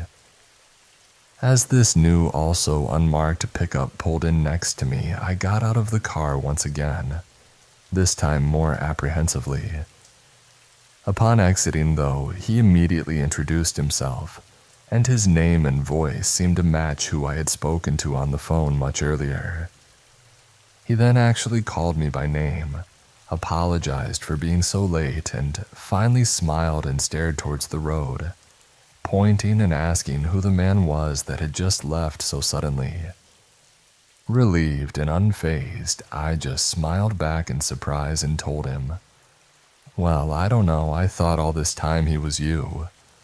We both laughed slightly as he then grabbed jumper cables, walked to the front of my car, raised the hood, and started to work.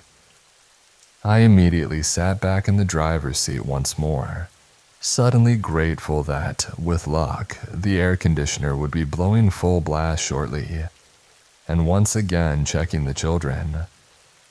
While listening for the familiar words, "Try it," I had my back completely turned towards the children when he surprised me by suddenly coming to the driver's side door.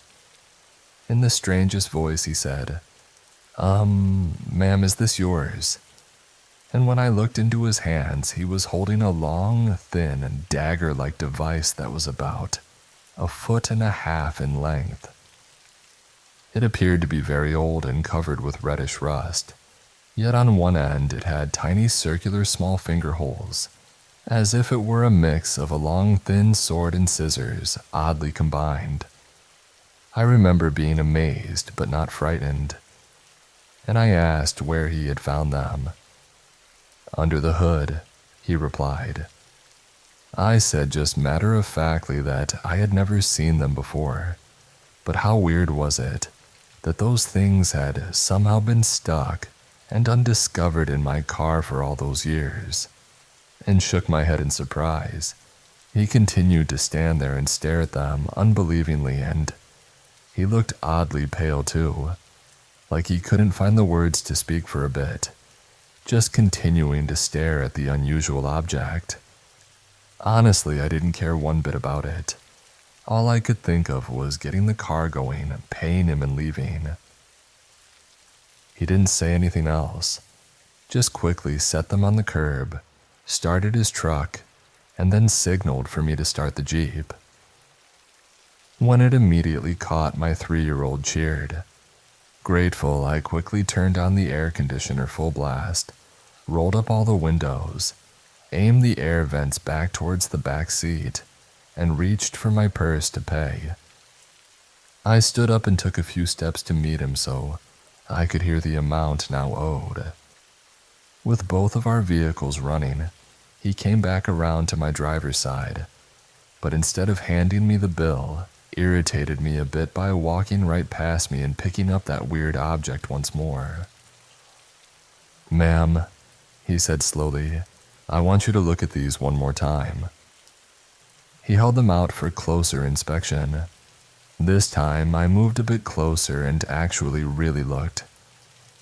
In his hands, the item still appeared incredibly large, possessing an almost bayonet-looking quality except for the strangely small 2 loops on one end.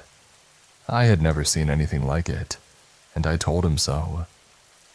As he held it, he spoke quietly and slowly to me as if trying desperately to make me understand something that was somehow still going over my head. "These weren't hidden somewhere in the engine, ma'am. They hadn't been there very long at all, 'cause they were sitting right on top. They must have just been put there." I shook my head no and half smiled as I said, "But they're obviously very old and rusty." To which he pointed more closely and replied, "But see how sharp they are. These look like they've just been sharpened." And when I looked down, he was right.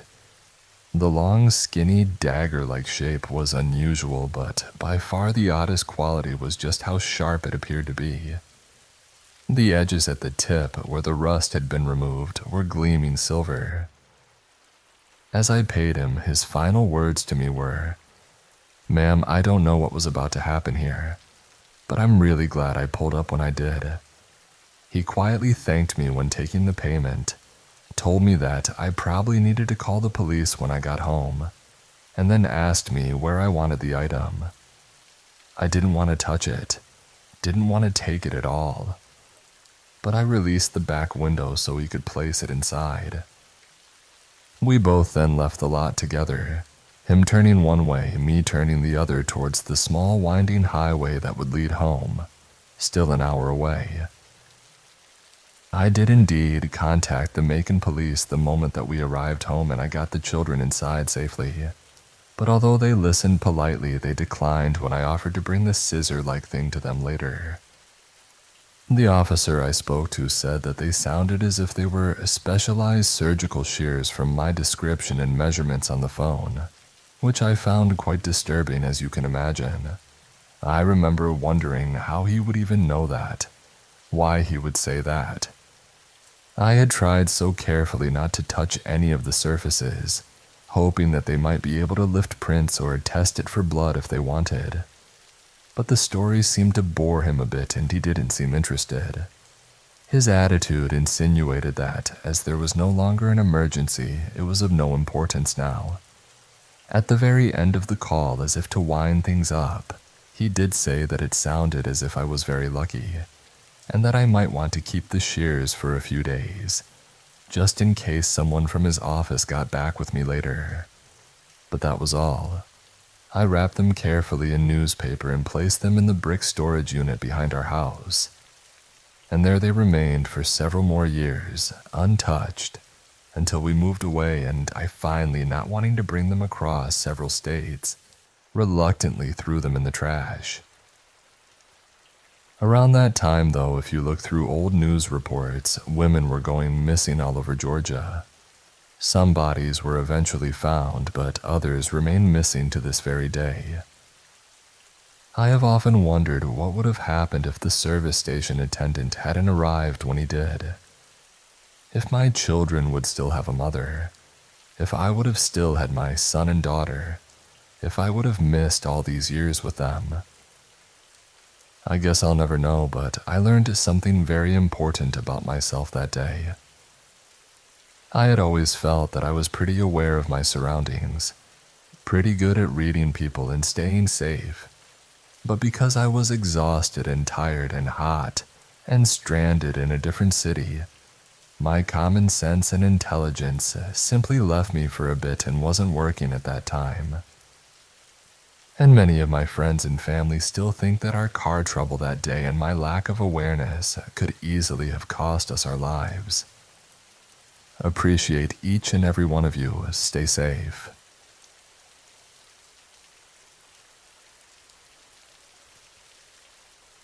Yesterday, I called in sick to work. I wanted to stay home and work on a paper for grad school. Plus, I wasn't feeling up to working on a Friday. In the late afternoon, all of my roommates were out. My fiancé and one roommate went out to a bar, and the third had left for work. While working on my paper and surfing the internet, I heard a knock on the door. We live on the 4th floor with no elevator, so when someone actually comes up, they usually have a good reason. I immediately got up and headed toward the front door. About halfway down the hall, I realized it could be my boss or a coworker coming to check if I was feeling well. They've been to my apartment before and it's like them to visit.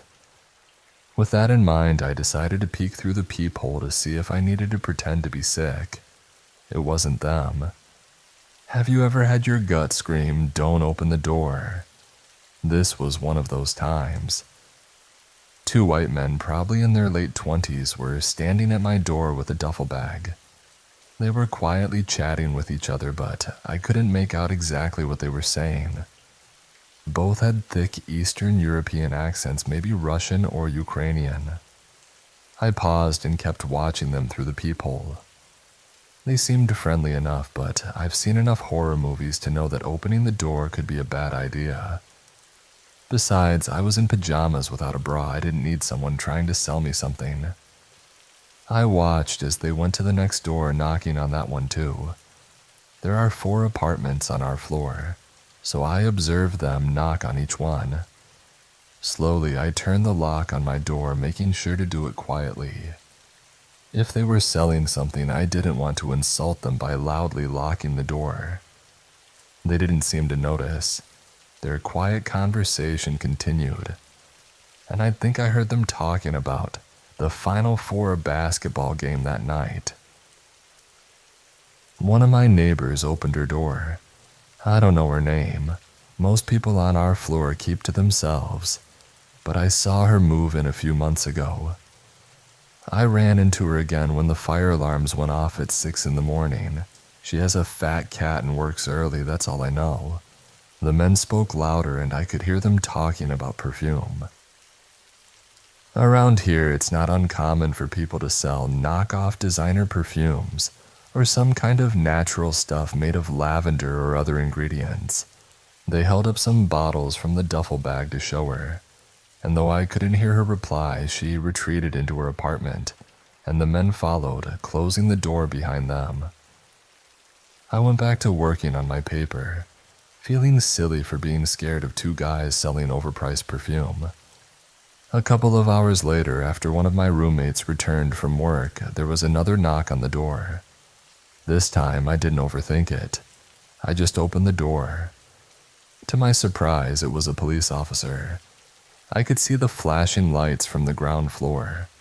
There were a couple of patrol cars. The officer apologized for disturbing us so late. It was around 11 p.m., and asked if anyone was home earlier in the day. I told him I was, and he proceeded to ask me questions like, "Did you hear anything unusual? Or did you see anyone you didn't know in the complex?" I immediately mentioned the 2 men. He nodded and wrote down some notes as I gave a basic description, though I couldn't describe them too well since I only saw them through the peephole and don't have the best memory for faces. He took my contact information, thanked me for my help, and left. Her apartment door was closed, and there wasn't any police tape or sign that they were inside. This morning, I heard a lot of noise on the stairs. When I looked out, I saw a moving truck. My neighbor's husband was helping carry boxes and bags downstairs, almost like the hurried moves I used to do in college with belongings thrown into trash bags. I went back inside. A few hours later, I received a community-wide email from our leasing office advising residents not to open the door for strangers under any circumstances. I had a package waiting at the office, so I went to pick it up. While in the mailroom with the receptionist, I casually mentioned that my neighbor was moving out so soon after moving in. Offhandedly, she said, "I'd move too if that happened to me." When I asked what she meant, she immediately clammed up and started rushing me out.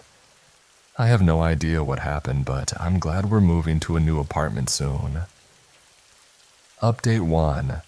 I spoke with someone else at the leasing office, taking the approach of a concerned tenant worried about being robbed.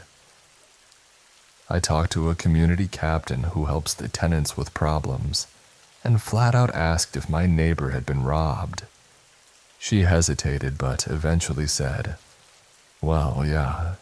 She followed up by saying the couple didn't want the details to be shared. I might have hit a dead end, but I'll try to follow up with the receptionist tomorrow. Am I allowed to ask the police what happened since it was so close to me? Update 2. Earlier this evening, around 8 p.m., I overheard some neighbors chatting while I was walking upstairs. Sadly, many of you guessed it. She was assaulted. I wasn't going to share this, as someone mentioned we should respect their privacy and wishes. However, I'm sharing it now because I want to emphasize how scared I am.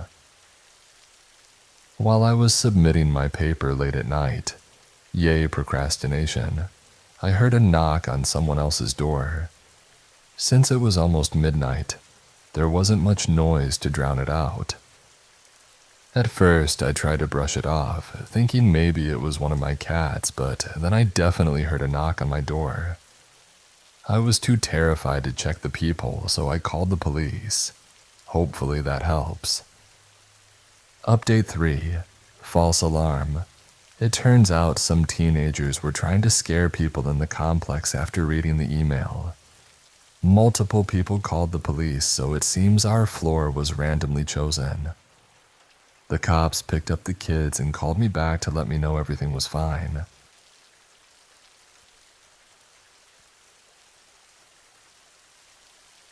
One year ago, I, a 17-year-old, befriended a young man 18 years old on Discord.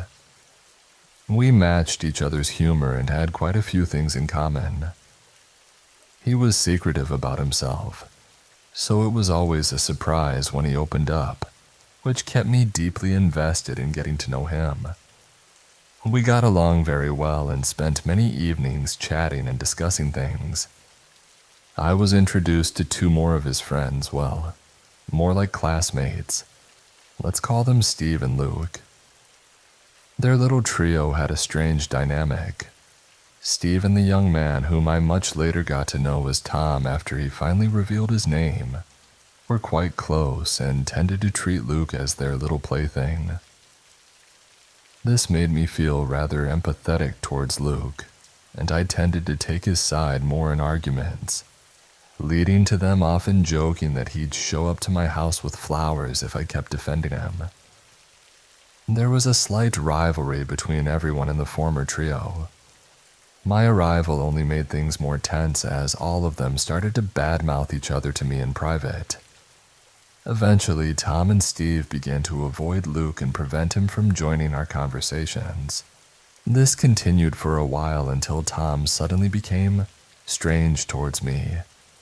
He started to delete all the messages he sent me and removed me from his friend list everywhere. This happened a few times before I was fed up with all of them. I broke ties and honestly should have never picked them up again. Hey, remember me? We used to talk. Who is this? It's me, Steve. Me and Tom started a Minecraft server and want to join. I eagerly agreed and got invited to the corresponding Discord server. There were a few others in there who are not relevant to the story. I got along with most of the people, but especially with Steve. Even outside of the Minecraft server and public group voice chats, we spent time together. We went down internet rabbit holes about how Islamic pixie fairies with pride flags would save the universe and such. Our mutual interest in these rabbit holes filled much of the conversation topics when we talked. This changed after the 17th of March, 2024, when at 8:35 p.m. I received 8 missed calls from Steven with the text, "Pick up, you'll never forget this." Me, "Wait, give me a moment." Steve, "Pick up, when do I ever call you randomly? It's important." Ongoing call on March 17th at 8:50 p.m. Steve turned on his camera and asked me a short question that still makes me feel nauseous. "This is your house, right?" I remained silent for a second and tried to deny it was my house. Then another voice spoke up, belonging to Tom. "It was surprisingly easy tracking you down from your mother's Facebook backyard view pictures, haha. When I tell you I felt sick to the bone, I mean it." I remember quickly putting on a sweater and grabbing my phone. At the time, my mind worked on autopilot, and I just wanted to get them away as soon as possible. My mother asked me why I was going out in the middle of March at 9 p.m. during a rainy night. At the time, I lied to her, saying that friends were there. "No way, you're actually real," was the first thing Tom said when I opened the wooden gate in our garden. Both men stood with their backs to the streetlights. and I didn't have the courage to shine my phone flashlight on them.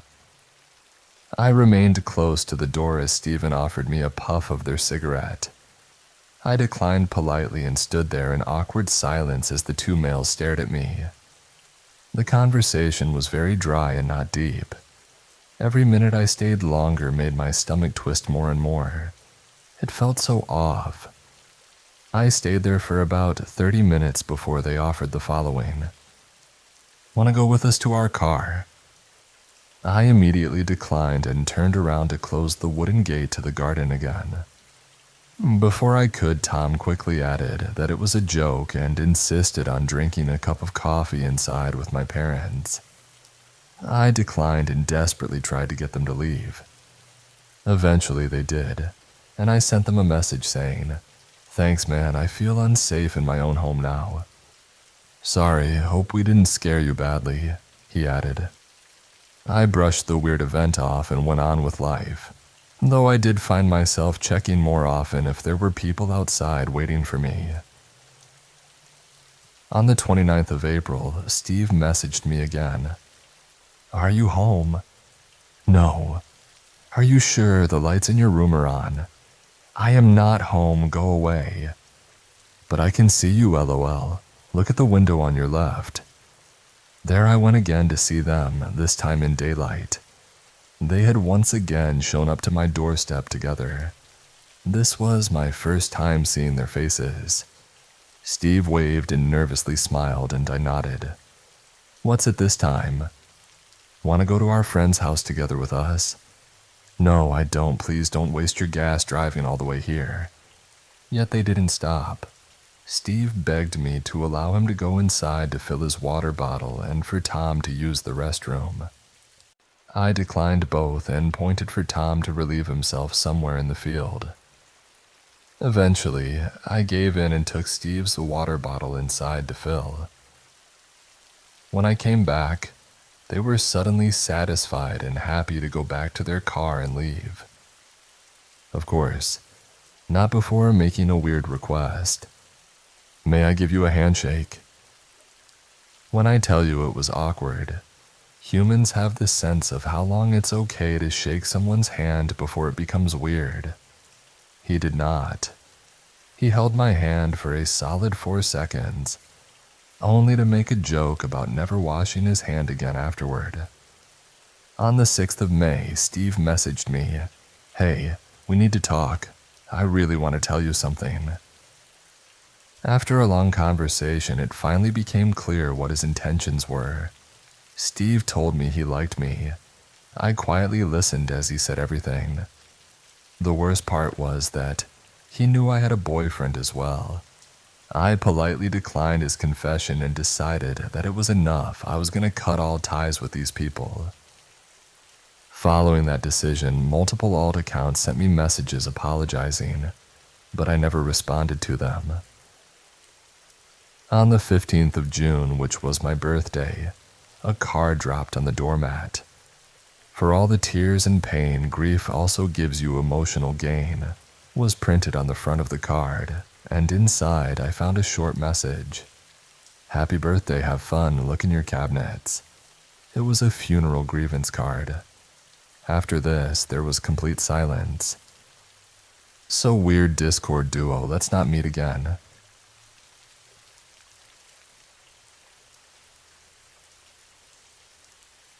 This took place when I was around 8 or 9 years old, so I guess it would have been the year 1997. My parents had gotten divorced several years prior, so me and my little sister, 2 years younger, used to stay with our dad every other weekend. One day he introduced us to his new girlfriend, Rachel, who was a tall blonde woman that had apparently won some kind of beauty pageant or something. I remember those first months of getting to know Rachel as fun. She seemed like a nice lady. I also think my initial impression of her was helped by the fact that she had a rather cuddly gray parrot and a pet raven that could talk, which of course made my younger self quite ecstatic. But after a while, things started to change. I began to notice she could be a bit odd at times, saying weird things or acting a bit strangely. We started seeing her less frequently when staying with our dad. Then one day he told us they'd broke up and that we wouldn't be seeing her anymore. He also told us we shouldn't talk to her or go home with her if she showed up at school. Not long after that, Rachel really started harassing my dad. She would randomly turn up at places we went to visit during weekends, trying to talk with us. She called him non-stop on the phone when we were at home, crying and making threats. It usually didn't stop until he pulled the plug. Years later, I found out she had even threatened to kill me and my sister on several occasions, and that Dad got a restraining order. Rachel also keyed my dad's car, broke into his company to trash it, and stole a lot of money that he never got back. She even started writing threatening letters to my mom. My parents have always been good friends ever since the divorce, and it all culminated with a letter from the authorities. A letter accusing my dad of being a child predator. I still vividly remember how Mom sat us down in our room, holding the letter, a deep look of concern on her face, asking if Dad had ever touched us inappropriately, which of course he never has. It later turned out it was Rachel who had falsely accused him of such in an attempt to prevent him from seeing us. I remember feeling really angry and upset that she had gone to such lengths. The last memory I have of Rachel was a few weeks before Christmas. We were staying at my dad's place over the weekend. It was a 2-story apartment complex with a large window spanning an entire wall, floor to ceiling, in the living room where we had just sat down to watch TV. Next to the window there was a glass door leading onto a stone patio, bordering a lawn that ended with a tall hedge, and on this particular day the outdoor lights had been switched off, which means it was pitch black outside as the intro to Superman started playing. A while into the episode, I suddenly heard a strange, sharp noise coming from the window. It sounded like something was clawing on the glass in an attempt to get in. The sofa I was sitting on was placed right in front of the window, so I had my back toward it when I slowly turned around to look over my shoulder, heart thumping in my chest, hairs standing on end as if I was being watched. But all that came into view was a pitch-black darkness lurking behind my own reflection. By this point, Dad had also heard the sound and gotten up to turn on the patio lights. When the outside suddenly flooded with light, I found myself staring into the face of a smiling blonde woman peering into our living room. Need I tell you that I screamed? Both me and my sister flew up from the couch like it had been scorched with fire and ran behind our dad. When I looked toward the window again, I saw Rachel with both of her hands up against the glass, tightly cupped beside her face as she was trying to look inside. The patio door was right next to her. I tugged on Dad's shirt and whispered if the door was locked when she reached toward the handle. That millisecond of doubt flashing across my dad's face still haunts me to this day. Rachel truly looked like a mad woman as she furiously jerked on the handle in an attempt to get in, briefly pausing to peer through the glass now and again. I remember thinking Dad looked oddly calm as he ushered us around a corner wall, telling us to stay out of sight as he walked toward the patio door. We begged him not to go outside, thinking she could have a knife hidden somewhere. So he opened up a small crack with the door, firmly holding on to the handle, and asked what the hell she was doing in his backyard. She tried to get him to let her in, putting on a big smile, tossing her hair, but Dad obviously wouldn't budge, telling her to leave or he would call the cops, to which she eventually conceded, leaving a bunch of Christmas presents behind. When Rachel was out of sight from the window, Dad went out to make sure she was gone, picking up what she had left behind on his way back. None of us wanted anything to do with the presents. Something just felt really off about them, so they ended up still fully wrapped in the trash.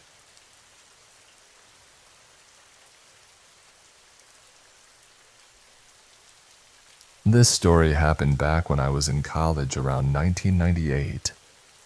I went to school on a converted military base. The base had been shut down, and a small part of it was now a campus. This meant there were a lot of back roads that were essentially abandoned, except for the local and military police who still patrolled the site.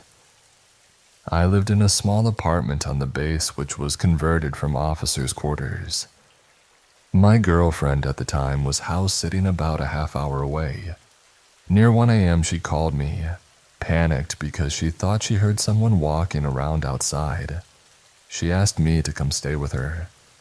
Worried, I quickly threw on some clothes and headed out. There was a way to save some time by cutting through the abandoned parts of the base. It was a shortcut, and since I was in a hurry, it seemed like the best option. There was no power in this part of the base, so the streetlights weren't working. It was pitch black except for the light from my headlights. As I was driving down this back road, I suddenly saw flashing lights. I was being pulled over. I was speeding, but I was in a remote area. I pulled over. The officer got out and asked for my license and registration. I handed them over and explained that I had received a call from my girlfriend and was rushing to make sure she was safe. The officer went back to his car and just sat there. A few minutes later, another police car arrived. I could see them talking and staring at me through the rearview mirror.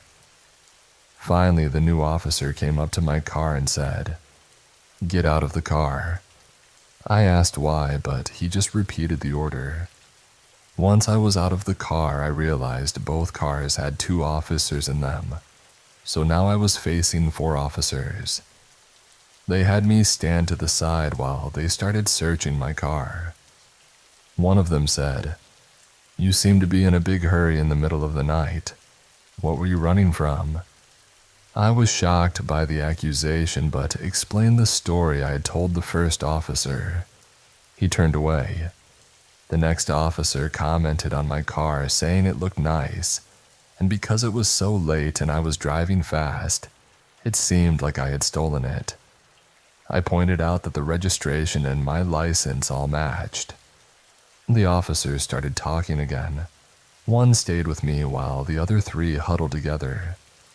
Then, out of nowhere, 2 more police cars and 4 more officers showed up. Keep in mind, this was a deserted road at around 1:30 a.m. with no lights. The 7 officers began talking while one stayed with me. One officer went back into my car and pulled out a bag of tortillas that I assumed had fallen out of a grocery bag earlier. He then said, "This kid was speeding in the middle of the night with food and supplies in his car. Sounds like someone who did something and needed to get away and hide for a while." At this point, I was both scared and angry at the absurdity of what was happening, not to mention still worried about my girlfriend's call. The officers looked at me waiting for a reply. I didn't really know what to say. Finally, one officer said, "You see the wear on these tires? This wear is from someone who does a lot of high-speed driving. You must like to speed, huh?" I said, "Yeah, man, all the damn time," angrily. As soon as I said it, I wished I could take the words back. The officer's face froze, like this was the moment he had been waiting for. He looked at the other 7 officers, then went back to his car and opened the trunk. I had no idea why. The officer who was standing near me then asked, "Where are you from?" I replied, "Marin County." Another officer overheard and said, "Oh, that's the town of Barbara Boxer, but I won't hold that too much against you. Barbara Boxer was a senator." I wish I could say I planned this, but out of my incredibly nervous mouth I blurted out, "Yeah, Diana Feinstein too, she's my neighbor." Feinstein was senator at that point. The truth was we lived near each other and I met her once, but that was it. The officer at the trunk overheard and asked, "What did that kid say?" The officer next to me said, "Kid says he's neighbors with Feinstein." They all paused and looked at each other. The trunk officer closed his trunk, came up to me, got in my face, and said, "Get the hell out of here." I got back in my car. The whole episode took 45 minutes. I drove to a main roadway and finally to my girlfriend, who was also worried because a 30-minute drive had taken me over an hour. No cell phones back then. I still have no idea what was going on or what would have happened if my nervous mouth hadn't blurted that out.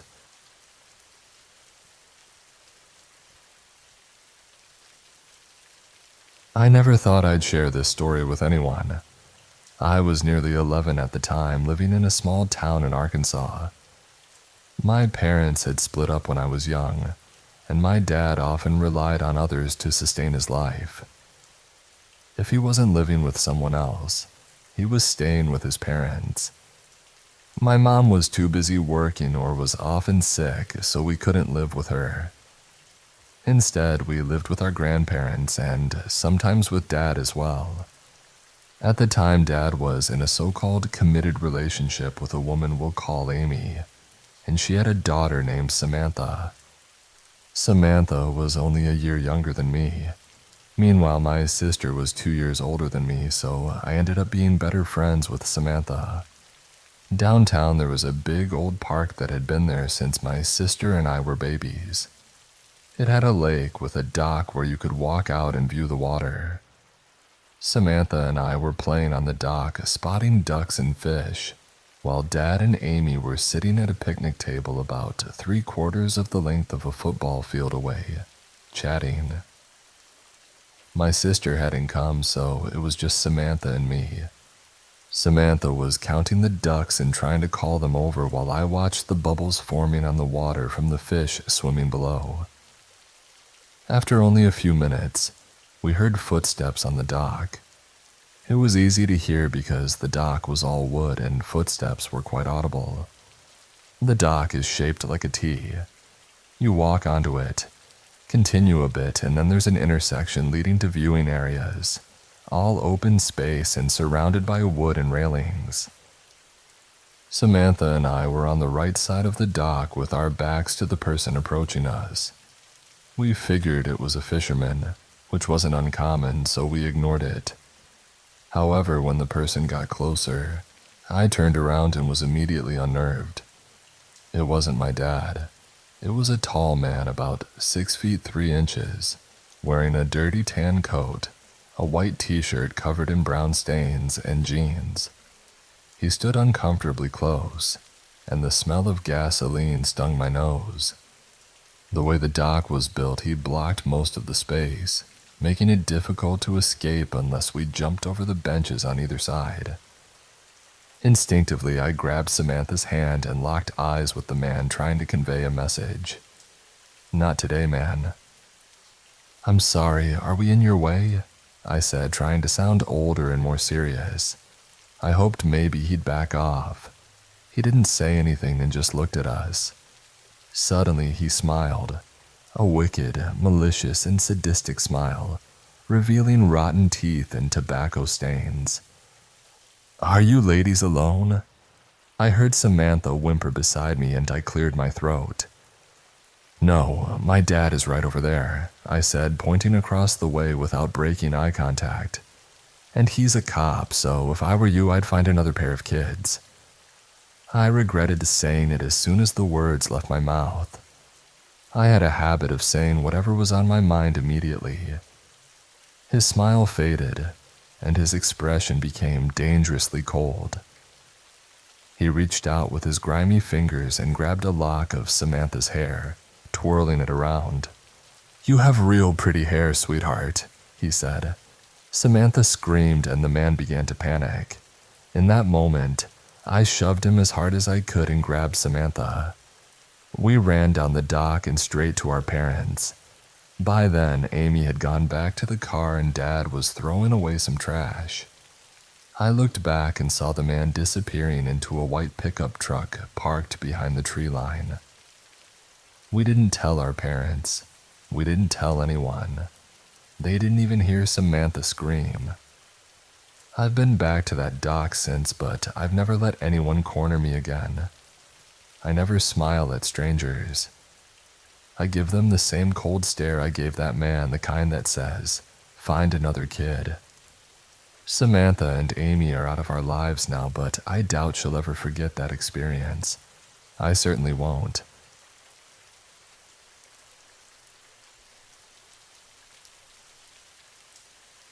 As a Balkan guy living in Austria, the tradition of Krampus isn't new to me. We have similar traditions in Croatia, Serbia, Bulgaria, Hungary, and most other Balkan countries.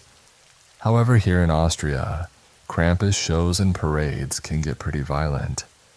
It's not as bad as it was about 10 to 15 years ago, but it can still be quite intense in some rare cases today.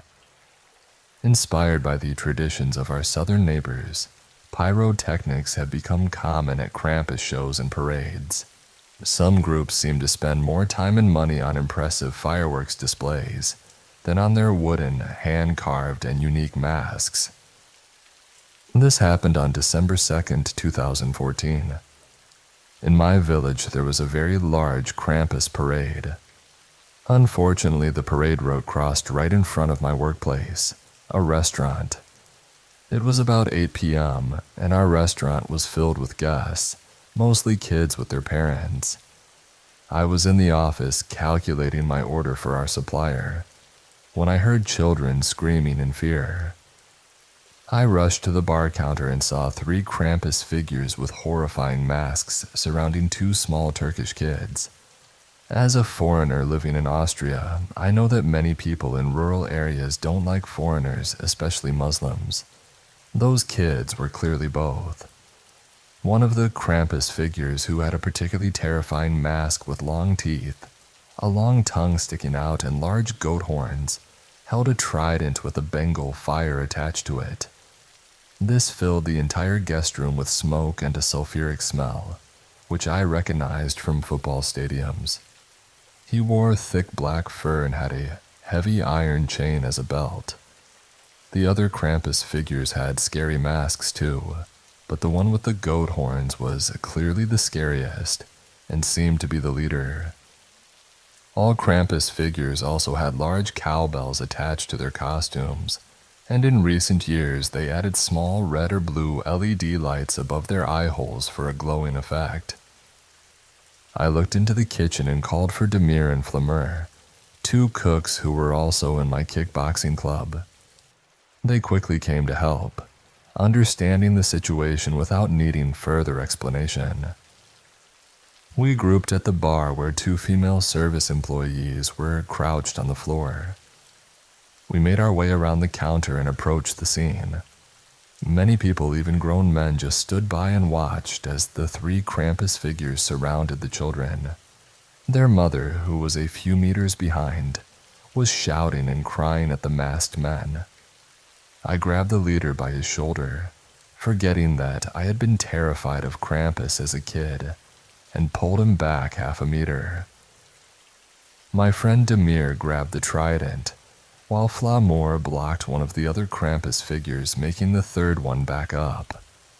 The leader started to scream under his heavy mask, using a lot of swear words, and I could smell the alcohol through the holes in his wooden mask. He tried to push me back, but Demir held his other arm, and we pulled him toward the exit where the parade was still passing by. His friends rushed outside, grabbed him, and pulled him into the crowd of Krampus figures moving past our restaurant. In Austria, Krampus figures are required to wear identification numbers to reduce the chance of assaults on people, but all 3 of these Krampus figures had none. While Flamur and Demir went back inside to open all the windows, the smoke from the fire was burning our eyes and throats. I went into the parade to find someone responsible or a police officer to talk to.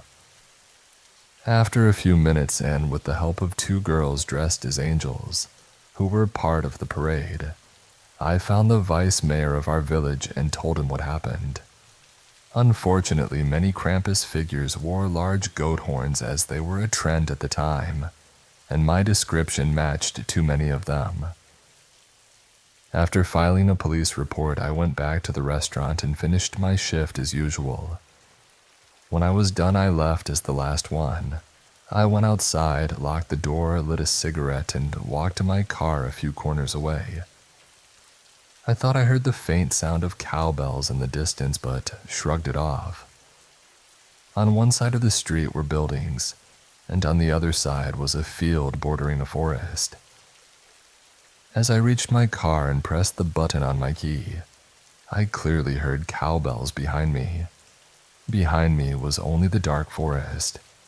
I stared frozen but saw nothing. I turned and opened my car door when suddenly a loud growl came from the forest, and I saw 2 dim red lights at the edge of the tree line. Then 4, then 6, then 8, then 10. And I squinted at the trees to make out details, and after a few seconds it was clear that dark figures with glowing eyes were emerging from the thicket into the field. I quickly got into my car, put it in reverse, started the engine, and drove away as fast as I could. At least 5 Krampus figures stood in the forest trying to scare me. Or maybe it wasn't aimed at me. I'll probably never know, but after the incident at the restaurant, I doubt it was a coincidence.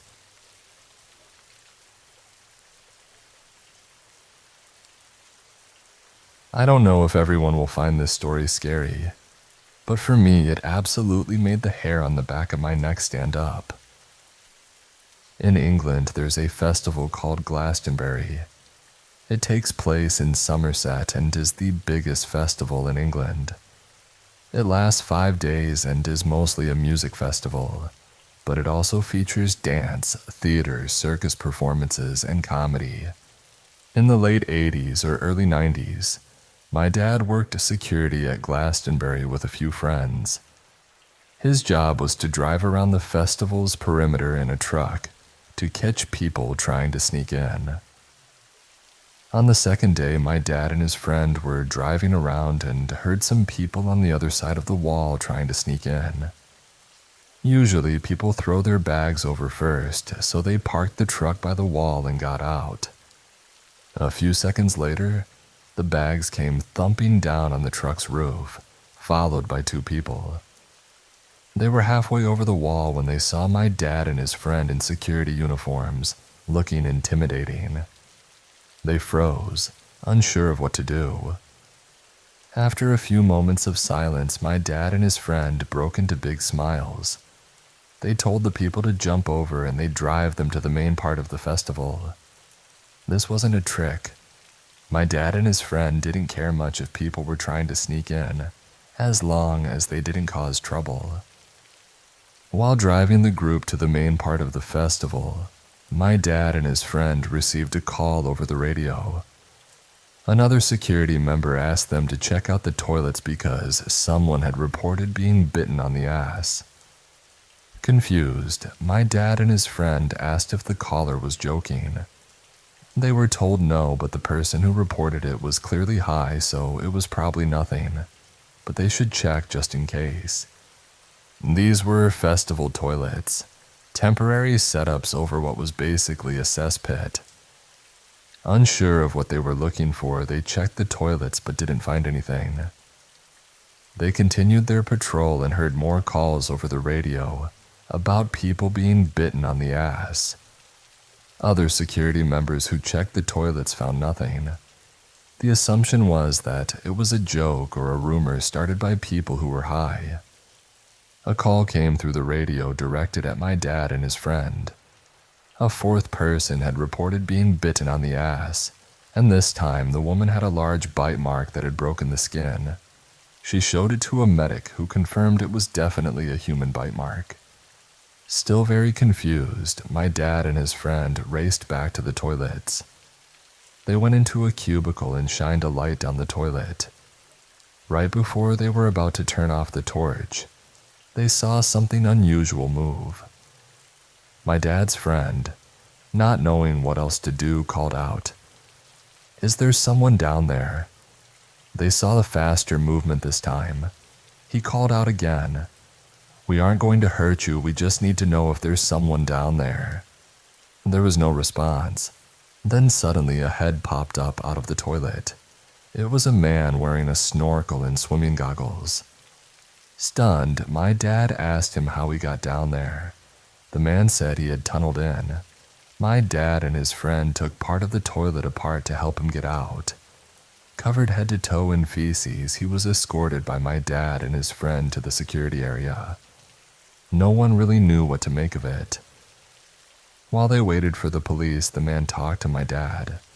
He said he had arrived at the festival a week or two early and dug a tunnel from the edge of a neighboring field. He intended to sit below the toilets and bite people when they sat down. He also claimed this was the first time he had been caught, implying he had done it before, though my dad wasn't sure if this was true. According to my dad and his friend, the man was incredibly friendly and polite, but seemed dead behind the eyes. Like even if he was looking at you, it was as if you weren't there. On more than one occasion, the man licked his lips, which wasn't exactly sanitary by any stretch of the imagination. He wouldn't answer questions about his name and just talked about the festival. At one point, while he was praising the festival, my dad's friend swore he heard him say under his breath, "A shame they don't let children in." The police took their time arriving, which my dad understood, and he didn't know what happened to the man afterward. I remember feeling sick when my dad first told me the story. It's safe to say I was terrified of using portable or outdoor toilets after that. To clarify, my dad and his friend always stressed that the man was seriously mentally ill. He seemed completely unbothered by what he was doing and unaware it was wrong.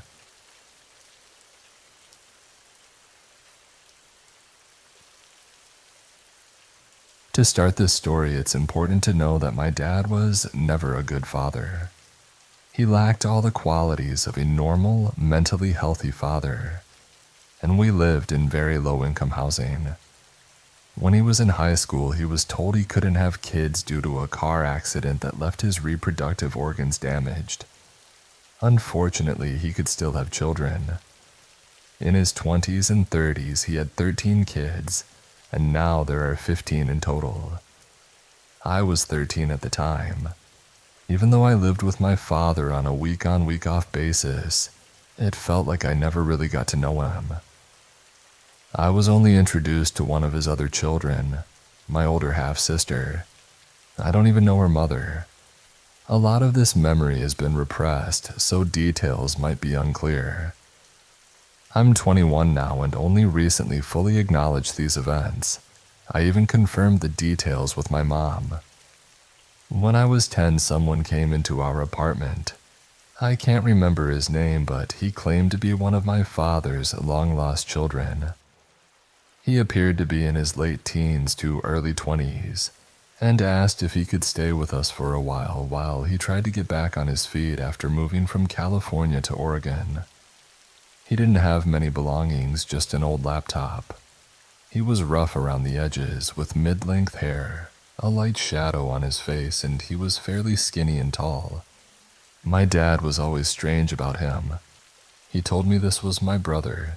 He was family, and he would be taking my room for a bit while I slept in the living room. What was odd was that my dad never let me enter my old room.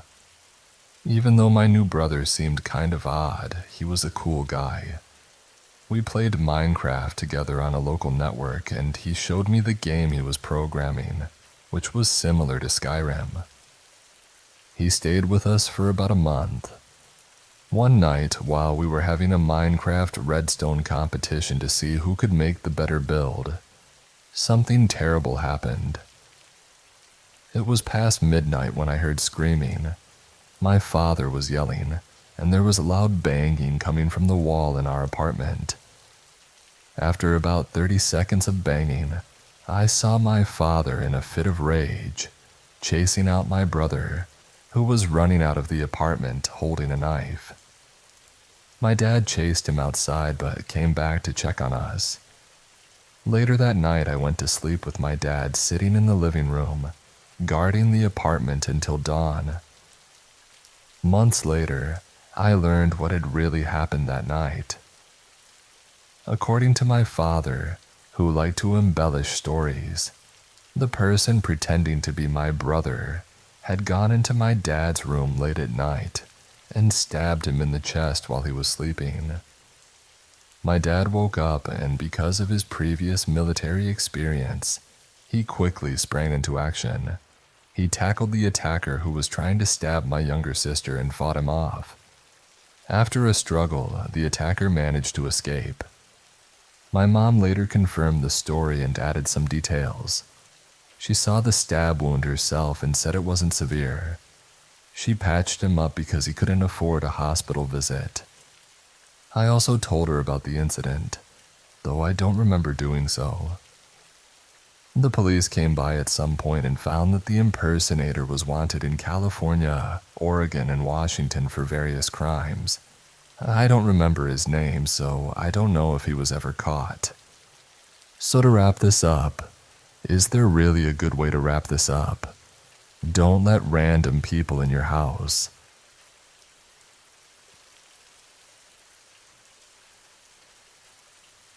I work a graveyard shift as a security guard for a recycling yard. For privacy reasons, I can't disclose the company's name. I've been on this site for 2 weeks, and this is my second week here. Every hour I make rounds across a large recycling yard filled with broken down precious metals that are sold.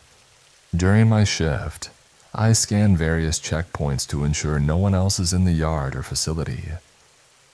One of my tasks is to walk through some grassy and bushy areas and cross a set of train tracks to take a photo of a warehouse far across the yard. This is to make sure everything is safe and clear. I use a flashlight with 2,000 lumens so I can see across the entire yard. About an hour and a half ago during my round, I walked through the grass and over the train tracks. I took the photo of the warehouse and submitted it. Suddenly, I felt an intense sense of being watched. My neck hairs stood up and I froze. My flashlight was still on, pointing at the warehouse. I slowly turned around and pointed my flashlight behind me. To my shock, about 10 yards away, I saw a skinny, old wrinkled white man with a large white beard, sitting in a chair. He was looking directly at me.